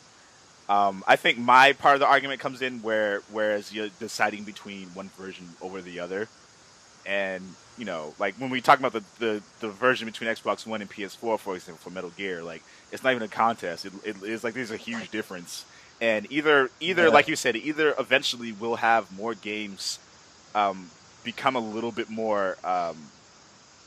There'll be more parity over time, or there'll be even more disparity over time. Like the difference might become even greater. than what we thought because people are finding out new ways to utilize, certain aspects of the GPU on the PS4 versus the ESRAM on the Xbox One. Developers have been kind of openly talking about the bottlenecking that they're experiencing with that RAM situation, the ESRAM for the Xbox One. So it could go either way, I think. But me personally, I think we're going to see a bigger delineation. Like there's going to be even a bigger difference over time. I think the gap. At least, yeah. I mean, I think if Xbox doesn't do something about it, it's gonna widen and it's gonna get terrible. But I know they've done a lot of patches, and I know they're facing the fact that they have to open up their CPU to developers. Like there was a percentage that they said all right. At first they were like, no, that's for the Kinect, fuck off. But now they're kind of like, all right, well, there's not really that many games for the Kinect. And we're losing ground because a lot of people are complaining games are just so much better in the PS4 that they're just like, all right, go for it. Right. They've listened a lot to Titanfall developers. They have. You're right. And I think that's gonna be a really good way to approach the business because usually Microsoft is like a wall. They don't hear anything and they just don't do anything until it's too late. Like, they really don't. They're fucking retarded. Look at the Surface. So, it's coming from the Xbox One guy. It's just awesome to hear. I'm just a realistic guy. Like, if Microsoft has done really retarded shit. Like, what was the Zune? Oh, yeah. Oh my god! So Microsoft has done store specifically in order to access any of your content, and you had to buy stuff from the Zoom store as opposed to anywhere else. And you couldn't put regular MP3s on it. Yeah. Oh my god, it was awful. But I think Microsoft with Xbox, that's why it's been so successful of all the Microsoft, and why they probably should sell it is because it's been the one division that they've kind of been like, all right, you do what you do best. They've gotten Halo. They've gotten Gears of War. They locked up Gears of War because they saw that they lost Bungie, and they realized that, we fucked up majorly because now Bungie can go to PS4 and look better. Destiny is gonna look fucking amazing on the PS4. Yeah. And I think Microsoft realized that we could fuck ourselves over if we don't do something about it. So they're good in changing fast, as opposed to other side of Microsoft. So this is true. I don't know. I think the Xbox has a future. It's just that they need to really open up to developers and be like, look, what do you need from us? We'll make it happen. Right. They did it with Titanfall. They changed the controller. And now their patch coming up in March 3rd, I think, before the release. I think that's going to be another move to show to developers that, all right, we are willing to listen. Just tell us what you need from us. I think that's a step in the right direction. Yeah. So, see, Xbox can carry their own weight sometimes. You don't hate on it. Except the remote, we can fucking destroy that. Yeah, just let it die in a fire. It's just so dumb. Yeah. It's just money. And that's all that is. It's kind of I don't know. And it goes hand in hand with I guess the next part of the topic is the sales figures for both the Xbox One and PS4. I mean, again, these systems haven't even been out for 6 months yet, and they're in all fairness, they're all doing pretty well so far. The Xbox One has sold about 3.6 million units. The PS4, before it was launched in Japan, has released 5.3 million. I mean, this is good news for the gaming industry in general, because that just means there's more people ready to play these games, and that's a really great thing. The developers are going to have much more incentive to develop games for these next-gen consoles because they know that people are buying them. Yeah. What the fuck is this? Gardevoir, Trace, Foe, Tyrantrum, Strong... What? Dan, what is this? What is this even? This is a funny comic. I don't even know what the fuck that is. If you know what Gardevoir looks like, it's funny. But alright, I'm sorry. God of War? I know what God of War looks like. Gardevoir, Oh. the Pokemon. Oh, right. Yeah. Okay. Yeah. That's different. Anyway. Yeah. Like we were saying, you know, we're in a good point in gaming history right now, I think, where it was like all gloom and doom before the consoles released. I'm like, consoles are gonna die to mobile and fucking yeah, and that's not really the case because everyone's excited for the next gen. Even if there aren't even that many games out for PS4 and Xbox One, and people still want the systems right now, like people want them. It's a good sign. You know, I think gaming is going to be fine. Yeah, and especially like with the Steam box, like it's just I don't think you can say that mobile gaming is going to be the future. I think maybe it might be in the like really distant future, but we like to have a controller. We like to look at the screen. We like to show off to friends, being like, "Yo, I got a fucking 50-inch TV. You should see this game I'm playing on it." Yeah. So you can't be like, "Oh yeah, look at my phone. Look how sick it is." Like it just doesn't happen. So like, gaming is not gonna stop. It's got for a long time, but I think for now, Xbox better come up with like good fucking games and start like fighting quick before they like get left behind like every time. Yeah, because Apple does something. Right now, as it stands, like this 5.3 before Sony launches in their native area is nuts. It's a little And crazy. like what I don't get about Xbox is like either they're really trying to sell the Xbox division, but I feel like they launched in 22 countries and then just stopped, and they just like haven't done anything. They haven't gone to any other country. They pretty much just stopped. So I don't know. It just feels weird. Yeah, it's kind of crazy. I don't even know. I think they haven't. Did they launch in Japan yet? Yeah. They did. Oh shit. Yeah. Yeah. Yeah. Yeah, they did last Friday. So they launched in Japan. Are you talking about Sony or are you talking about Microsoft? Sorry, Sony, not Microsoft. Okay, I was Sorry. about to say, holy shit, then Microsoft is No, doing a lot worse. no, than I don't think they did yet. All right, so they haven't released in Japan yet. I mean, I haven't heard anyone excited about it releasing in Japan, but we could be wrong. I don't know if it's even reached the Netherlands yet, or if it reached a lot of parts of Europe. They're still releasing throughout this year. I forget which regions and when, but they're not worldwide yet. All right, so they still have a bunch of places they still have to release their console. Yeah. Sony did so at right now. Does Sony or Microsoft have more consoles like in more territories? Like Microsoft does, because they release worldwide. No, They did. not worldwide yet. Yeah, they They did. They're only- not in Japan yet. They're missing No. a few. Microsoft, I That's- said. Yeah, that's what I'm saying. They haven't? Microsoft isn't in Japan yet. They No. should be. I thought they released worldwide when they came out, unless that was also a lie. No, Xbox was going to release worldwide, but they launched in November 22nd and in 22 countries, and that's it. That's all they've done. Like you can go to countries and find it illegally, not official, but it's really not launched in anywhere else new except for the initial ones. So I mean that's pretty good number-wise because they haven't released in new countries like the PS4 has, What are they waiting but for? still like I don't know what It they're was waiting for. released across North America, several European markets, Australia, and New Zealand on November 22nd last year. It's scheduled for Yeah. release in Japan and the remaining European markets. It just says 2014. They didn't specify. Exactly. They just stopped.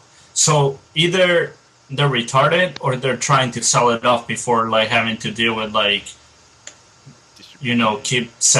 distribution. So I don't know. I mean, it looks really weird now because they just stopped. Right. What is that even? What does this mean? They Yeah, like- probably waiting for Costs them Titanfall. damn money. Yeah, that too. So much money for what? I don't understand. No, their marketing campaign's ridiculous. Yo, You see yeah. their name plastered every fucking where. I don't see Nintendo doing that as much. I mean, they probably don't.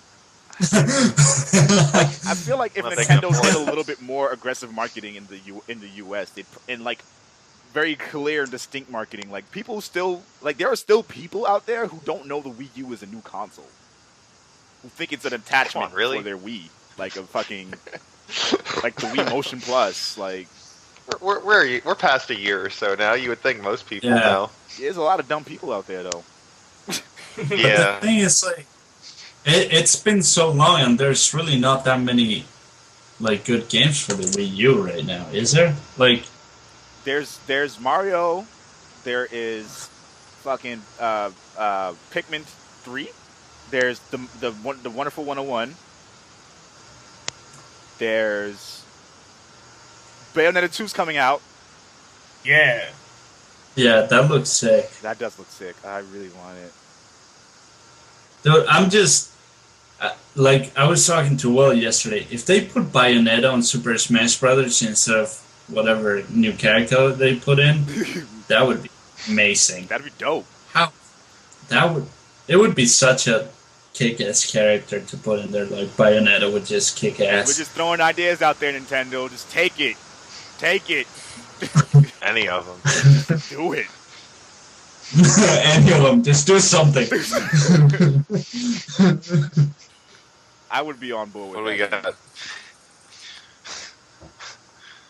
I don't know. New, I'm trying to look for some new releases I haven't heard of for the Wii U. I'm just scrolling down. Hello Kitty Cruisers. Some with a K. Oh my Yo, god. can we not talk about that though?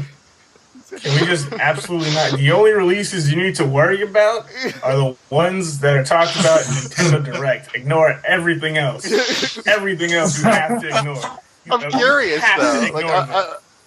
No, you're not curious. You're fucking sadistic. Stick it to the That's what you are. You're a masochist. You're a masochist. Don't worry about it. Just watch Nintendo Directs. All right. Ignore Donkey Kong. Keep going. That's it. That's it. It's got Cranky Kong though. No, no. Hashtag that Cranky No, Kong it though. doesn't. It doesn't have Cranky Kong. That doesn't make the game better. It doesn't. I don't understand why they made that a selling point. I do not know why. So, in terms of the last Nintendo Direct, we're gonna refer to you, Dan, because Fucking Nintendo. Yeah, Dan. you are our Nintendo expert on the Black Only podcast. Now, I feel like Megatron talking to Starscream, just like, Starscream, you failed me for the last time. Shit like that. But it's like every day with Nintendo. You failed me for the last time again.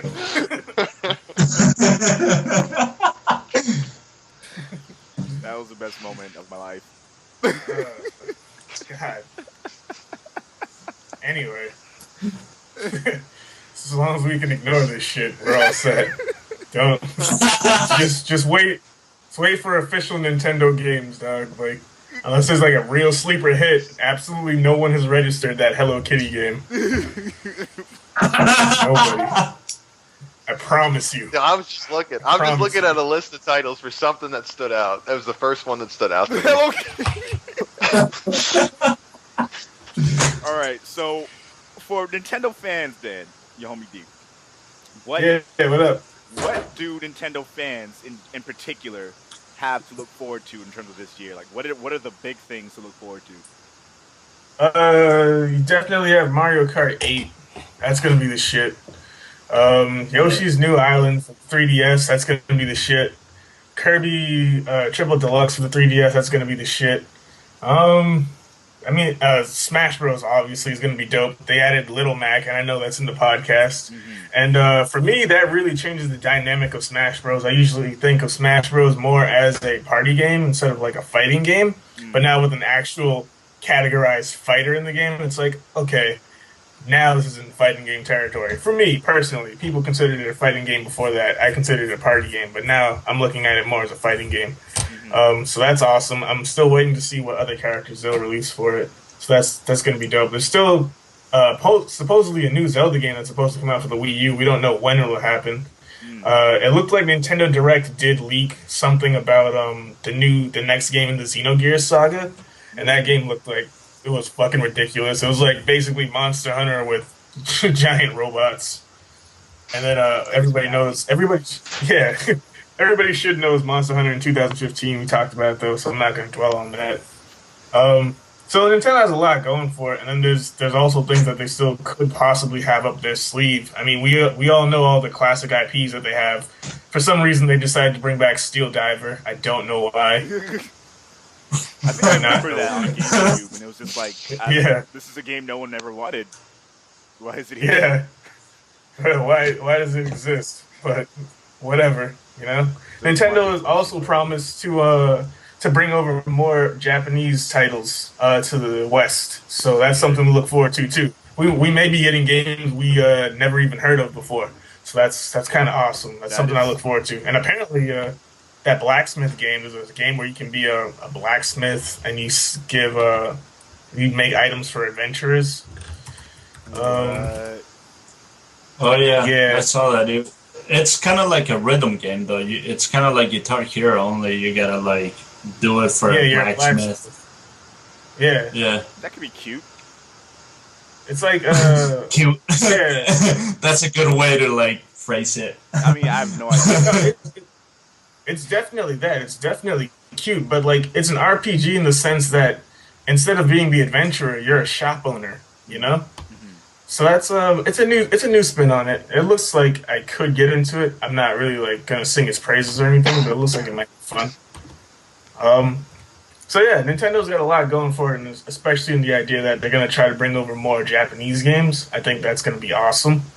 I'd like to see Sony do that. That'd be fucking amazing, you know? Absolutely. They would definitely like sweep the market if they did that. I know you want that fucking Yakuza Ishin game, Will. They need to stop fucking around. They need to stop fucking around. They got another Japanese... That Gundam game that you showed looked fucking awesome. Yeah. They're sleeping. Exactly. Gundam something versus...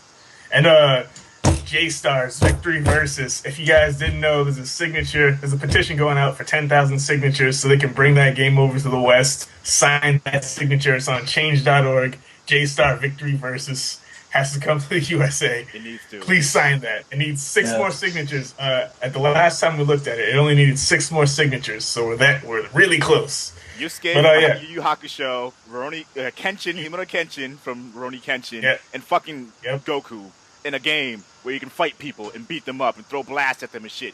Fucking, why isn't this a thing already in the U.S.? Like, because, I don't know, man. It's probably because there aren't voice actors for all the characters yet, but whatever. Who cares? The game needs to happen. The game needs to happen. It's a no-brainer. But yeah, it's literally a no-brainer. It's the Marvel vs. Capcom of anime. Yeah, no, definitely it is. Right. Well, it's Marvel vs. Capcom of Shonen Jump. Because it's from the different shonen magazines. It's not all anime, right. Yeah. I'm just saying. Yeah. It's good, though. Yeah. All right. Anyway, yeah.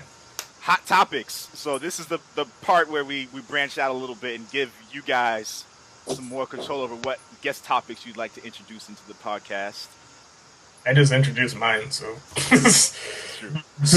Sign that petition. J-Stars Victory Versus needs to happen. Yes. Everybody needs to play that game. If you guys... Like One Piece, like Dragon Ball Z, Naruto, or Bleach, all of them are in that game. Get that game over to the USA. I'm done. Link on my Facebook page. You guys can check that shit out there.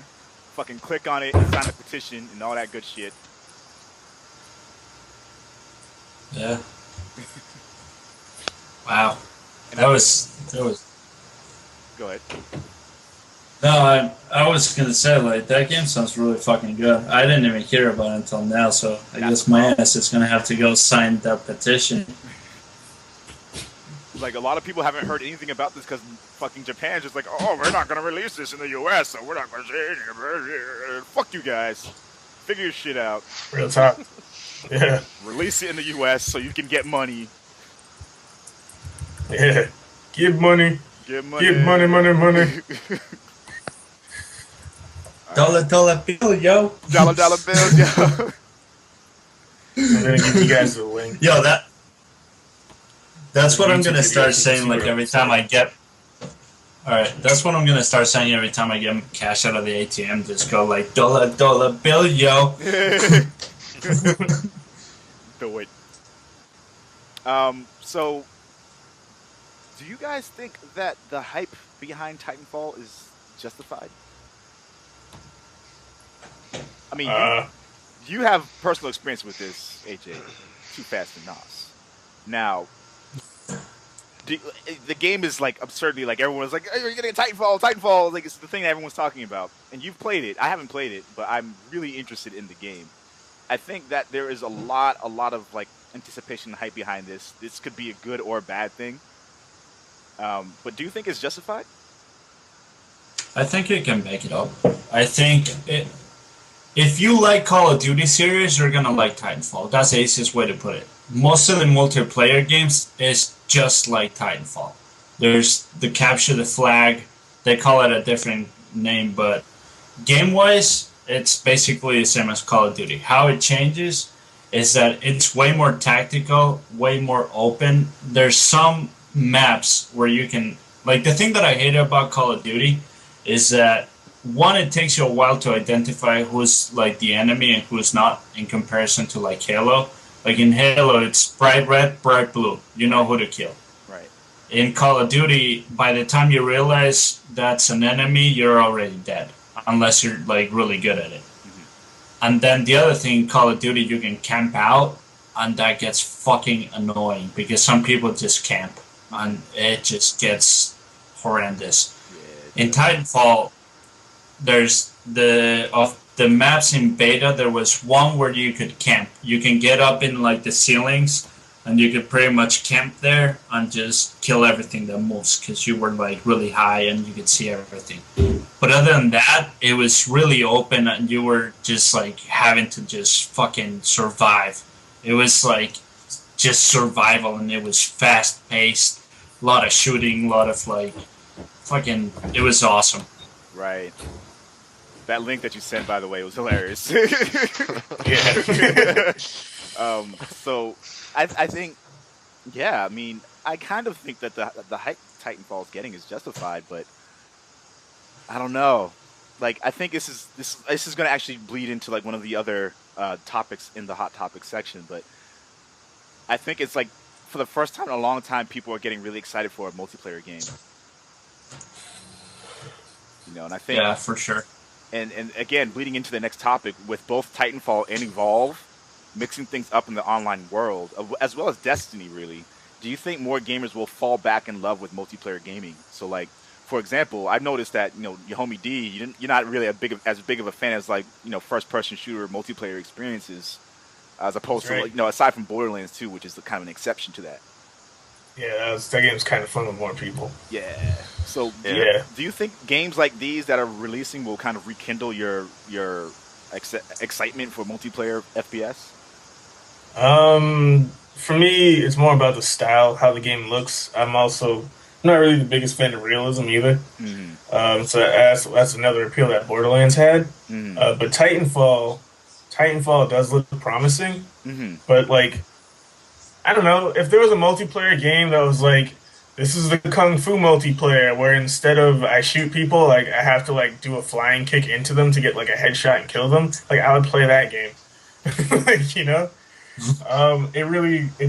It depends. Titanfall looks fun. I like the idea of being a giant robot. That's cool, but it's still a first-person shooter, and I really wouldn't know until, like, I played it. I do like the parkour mechanics. That makes it kind of, like, a little bit more exciting, but I feel like it'll change the flow of the gameplay for me. Mm-hmm. But at the same time, you know, I don't really fucking like the running gun of Call of Duty, and I've never played Battlefield.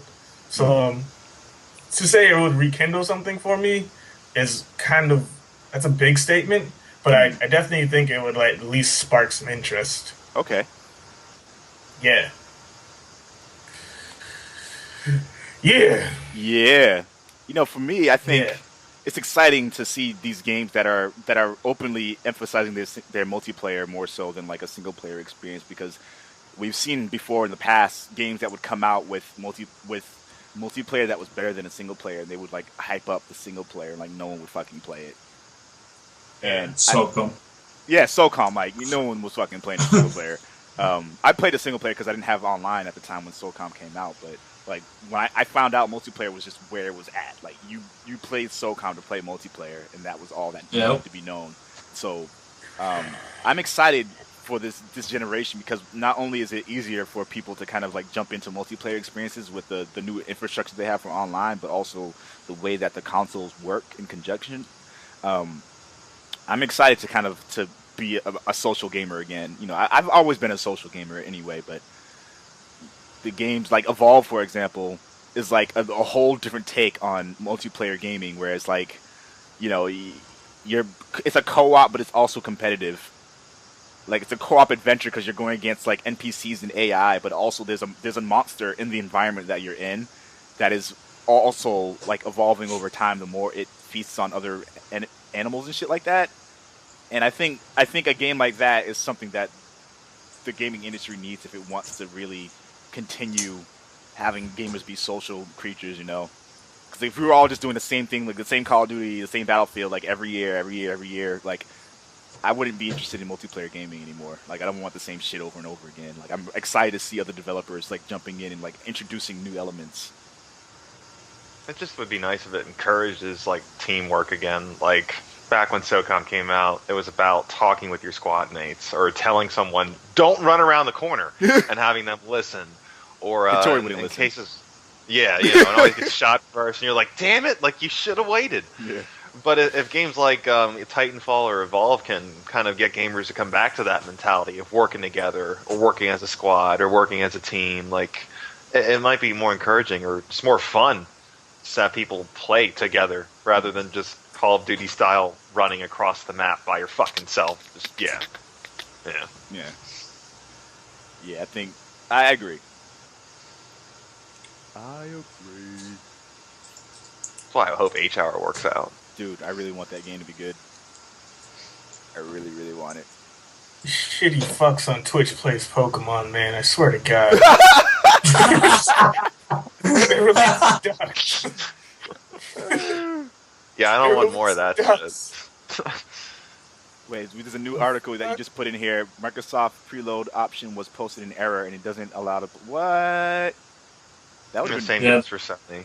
People keep asking, like, about, hey, should I pre-order Thief online so I can get it day one after midnight? And my answer is no. No, it don't do it. Do anything for you. No, because it won't update until the store does. And that won't be until... Zapdos. What? I'm sorry, continue. No, keep talking. I'm still playing Zapdos, though. Sweet Jesus. That was amazing. Yeah. Just so random. Yeah. Oh, man. Fucking dumbasses. So Xbox, so pre-purchase, you will be charged a full price immediately for this pre-purchase. Xbox One game expected to release on March 11th, 2014. You may download the game from Xbox Live before then, but it will not be playable until So they said before that you can preload the game, so you can download it, but you can't play it. And now they're saying you can't. So people who pre-ordered it and bought it already, who got charged for it now, can't even download it. So that like when it's ready to start downloading. Because you know their servers are going to take a hit because of that game. Yeah. I think that's why they did it, because a lot of people were going to get it digital, which kind of doesn't. Like, what do you guys think? Do you guys think that digital downloading is going to be the future, or are we still going to do the whole disc thing? Like 5 years from now? I think as long as people still take the LP mentality, like that's the way I look at it. When people used to buy records all the time just so they would have that vinyl in their house. Some people like that physical copy and that instruction booklet and just that wall like piece, but other people don't give a shit. I mean, as long as we still have those few folks that like having that piece of something in their hand, I don't think it'll go anywhere. What about like selling it? Like, I think that's going to be the issue. Like, if you bought it digital, you can't resell it. So if you get sick of the game, like, you can't trade it in. I think if they fix that where you can actually like trade it in, I don't know how they would, it seems kind of hard. But I think if they could do that, I think that would be. I think there's a way to do it. I think I remember seeing an article about it at some point, but there has to be a way to do that. Like especially if it's a Sony owned game or Microsoft owned game or Nintendo owned game, if you choose to put that towards the purchase of another game, so like if you played through fucking Metal Gear Solid Ground Zeroes and you don't want it anymore, like you should be able to put that download and like give up your rights to be able to access that download anymore for like, you know, a certain number of credits towards another game or something like that.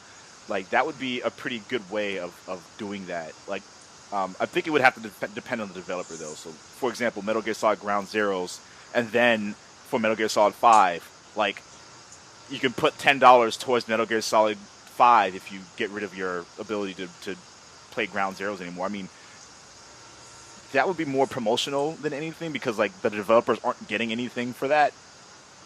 Like they're basically, but it would be like a discount incentive. So like you play the first one and then you play the full game as opposed to the prelude. yeah, and also should lower the price of the digital, like at least $10 cheaper than a disc. Absolutely. Because if you can get like right now digital for the same price as a disc, I'd Fuck rather that. get the disc because Yep. I can sell it. Yep. If I Yeah. just get the digital and then I'm stuck with it and I paid the same price, there's no fucking point in me like getting digital. It's bullshit. And the thing is, I Yeah. think the biggest reason why they don't do that now is because of places like GameStop. I think it's mainly GameStop. It's like they would lose so much business if people were just buying their games digital only.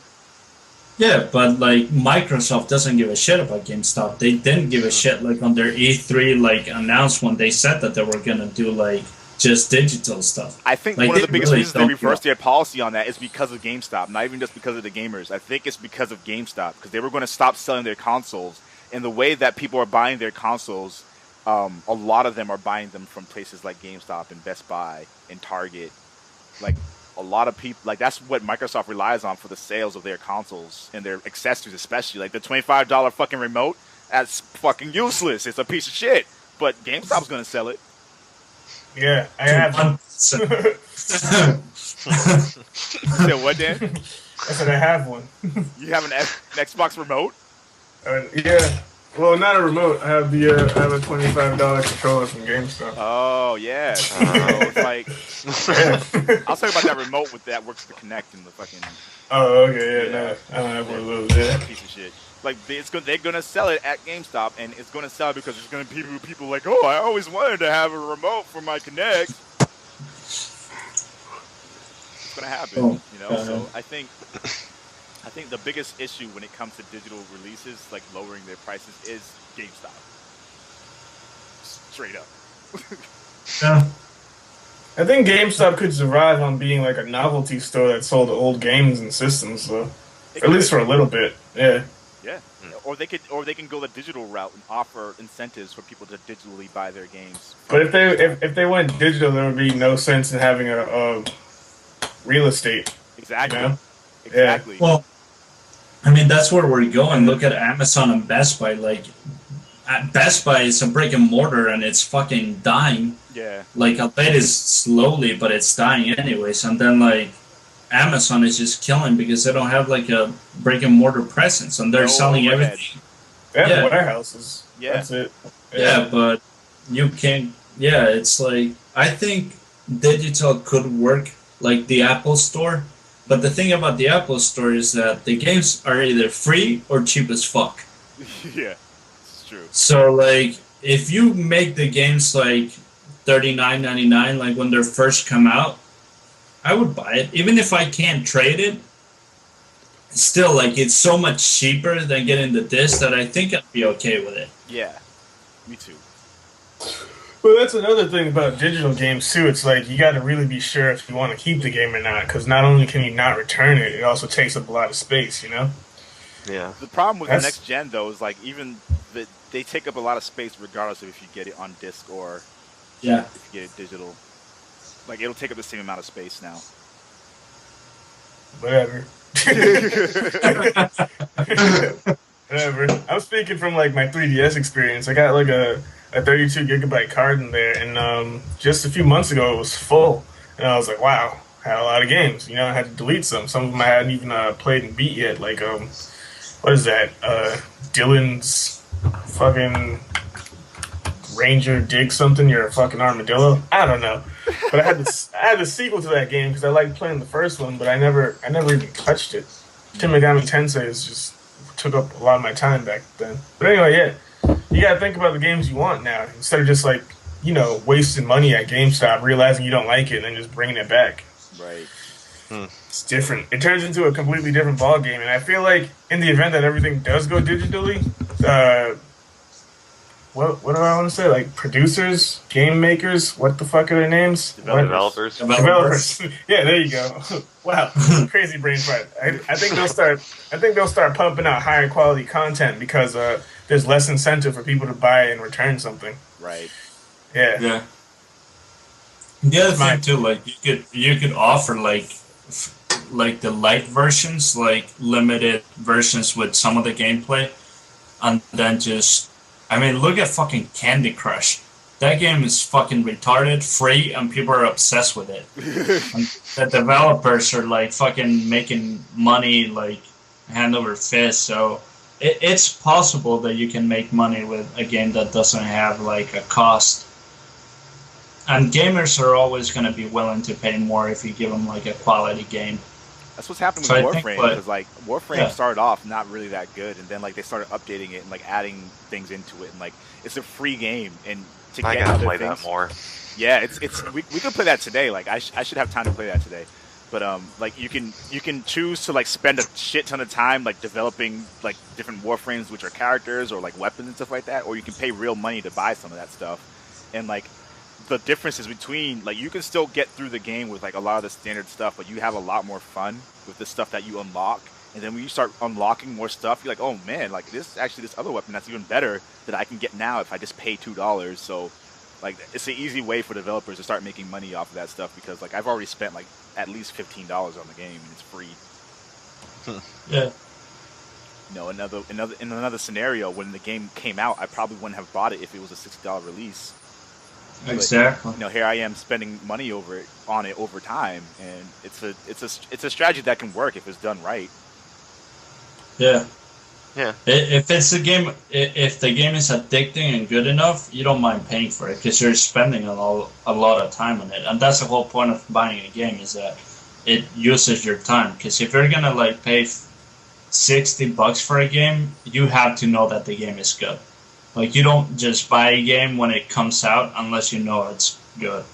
Right. Or you hear reviews, or you even play it, but yeah.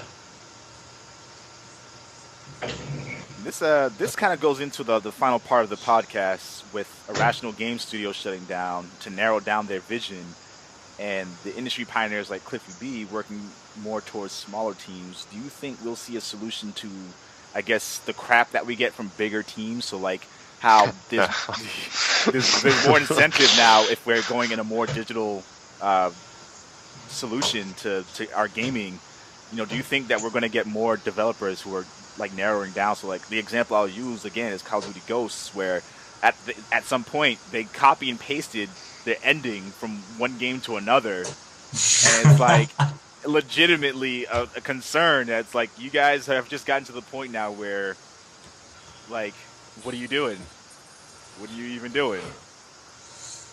Oh my god. I mean, do you think we'll see more smaller teams coming out of this? Like, you know, Irrational Games, for example, in Boston. Well, yeah, you had, what was the other studio recently that did, was it No Man's Sky? That, like, surprise sleeper hit, like, one of the only new games at the Spike VGAs. Was that Double Fine? No, that was a smaller studio of their own. There was like 4 people that made that game. Shit. Jesus.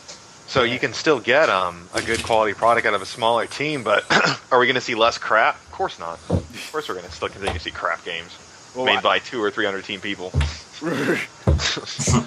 Well, I guess the question is more posing the idea of like, are we going to see more teams downsizing?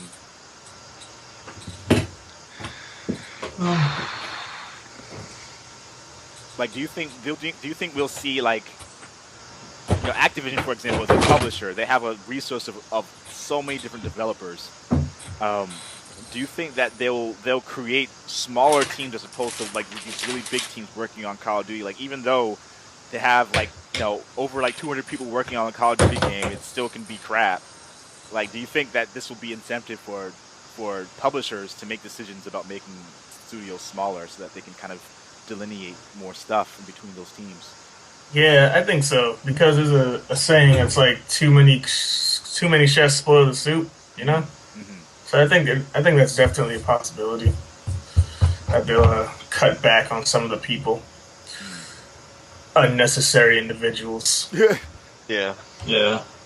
And I guess my argument that the reason why I pose that question is because I think there's something that can be said about starting smaller studios. So like even if people working in one studio all of a sudden they don't have jobs, if they open up smaller studios that have their own focused vision on a particular type of game that they want to do, they can still have that under their umbrella, but just in a different capacity, as opposed to just like everyone working on like one fucking thing.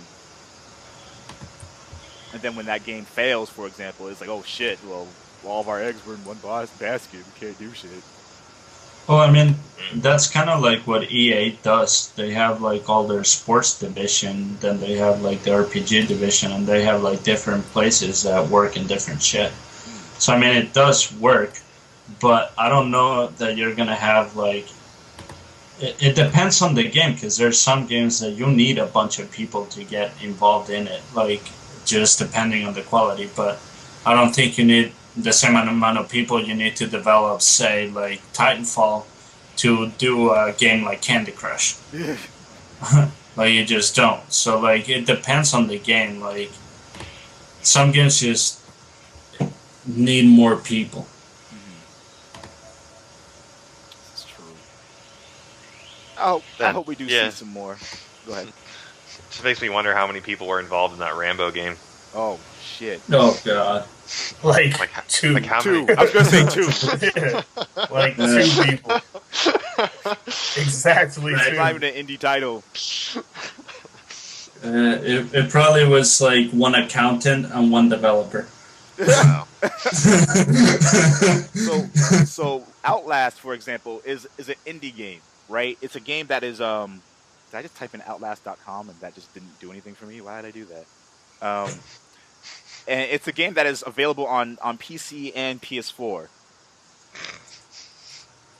Oh, that's so funny. I typed in Outlast and my name came up. Wow.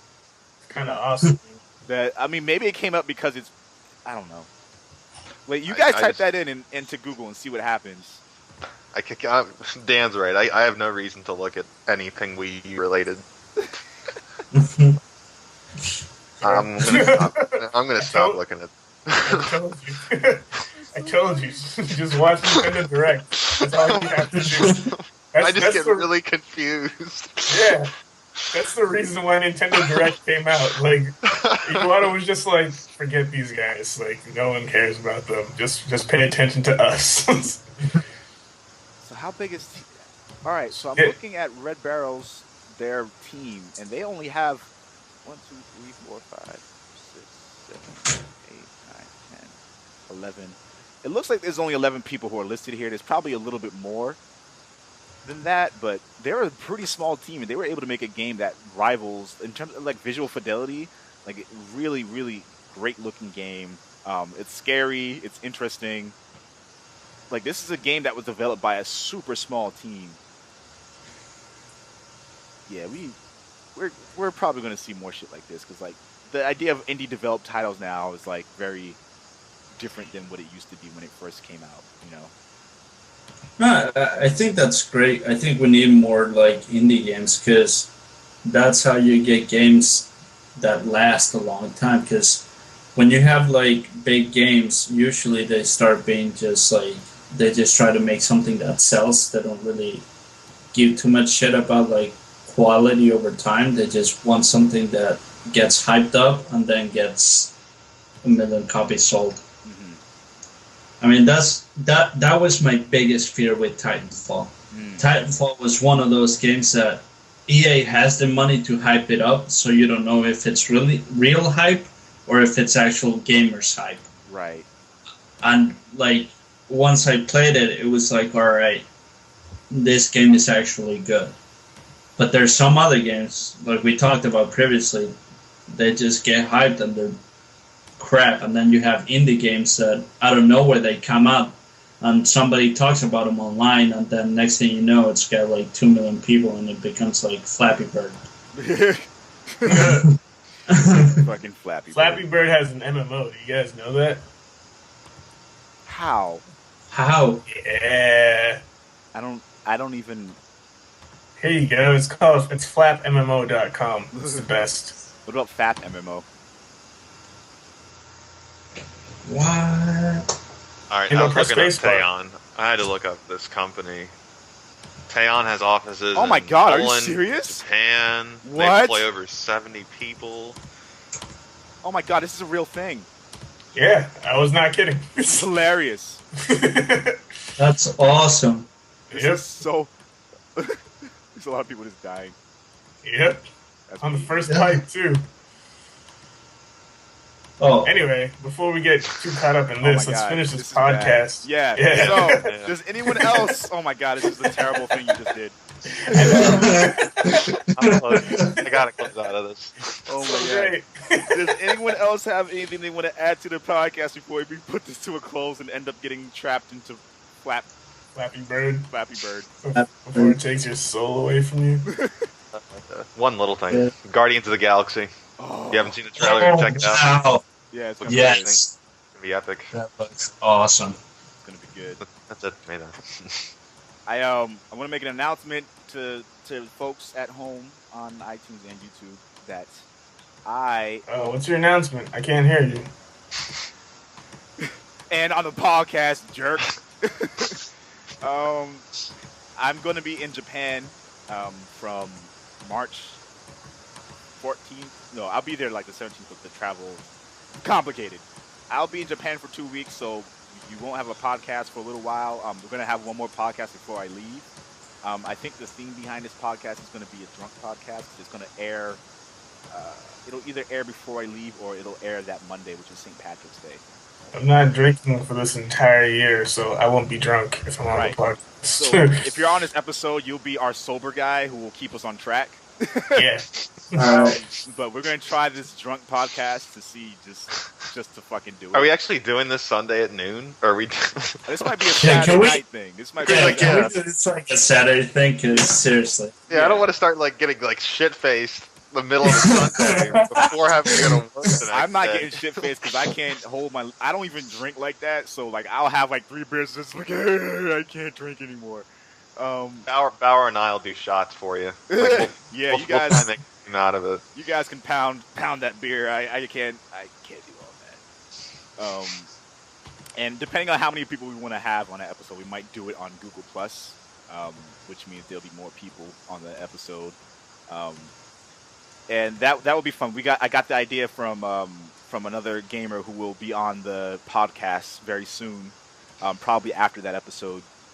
Her name is Paula. She will be on the podcast. But yeah, shout out to her for that idea because that's kind of hilarious. And yeah, thank you guys for being members of, guests of the podcast. This was, as always, a lot of fun. And thank you guys at home for tuning in. We always have more content on the way.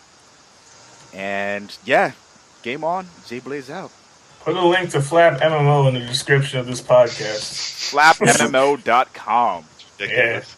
Not to be mistaken with FapMMO.com. That's not the same. I don't. Why would that be a thing? Yo. That's like a massive search wizard. Type it in and see what happens. I mean, fuck No, it. are you serious? Oh man. Well, you're not recording anymore. I am. I'm still recording, actually. You still recording? I Don't want to put put this that up. part in there. Yeah. Oh, it redirects you anyway. It's nothing. Oh, okay. All right. It's like a hosted domain site. That's a missed opportunity right there. I guess someone's prepared, so someone wants to buy it. Someone's prepared for this.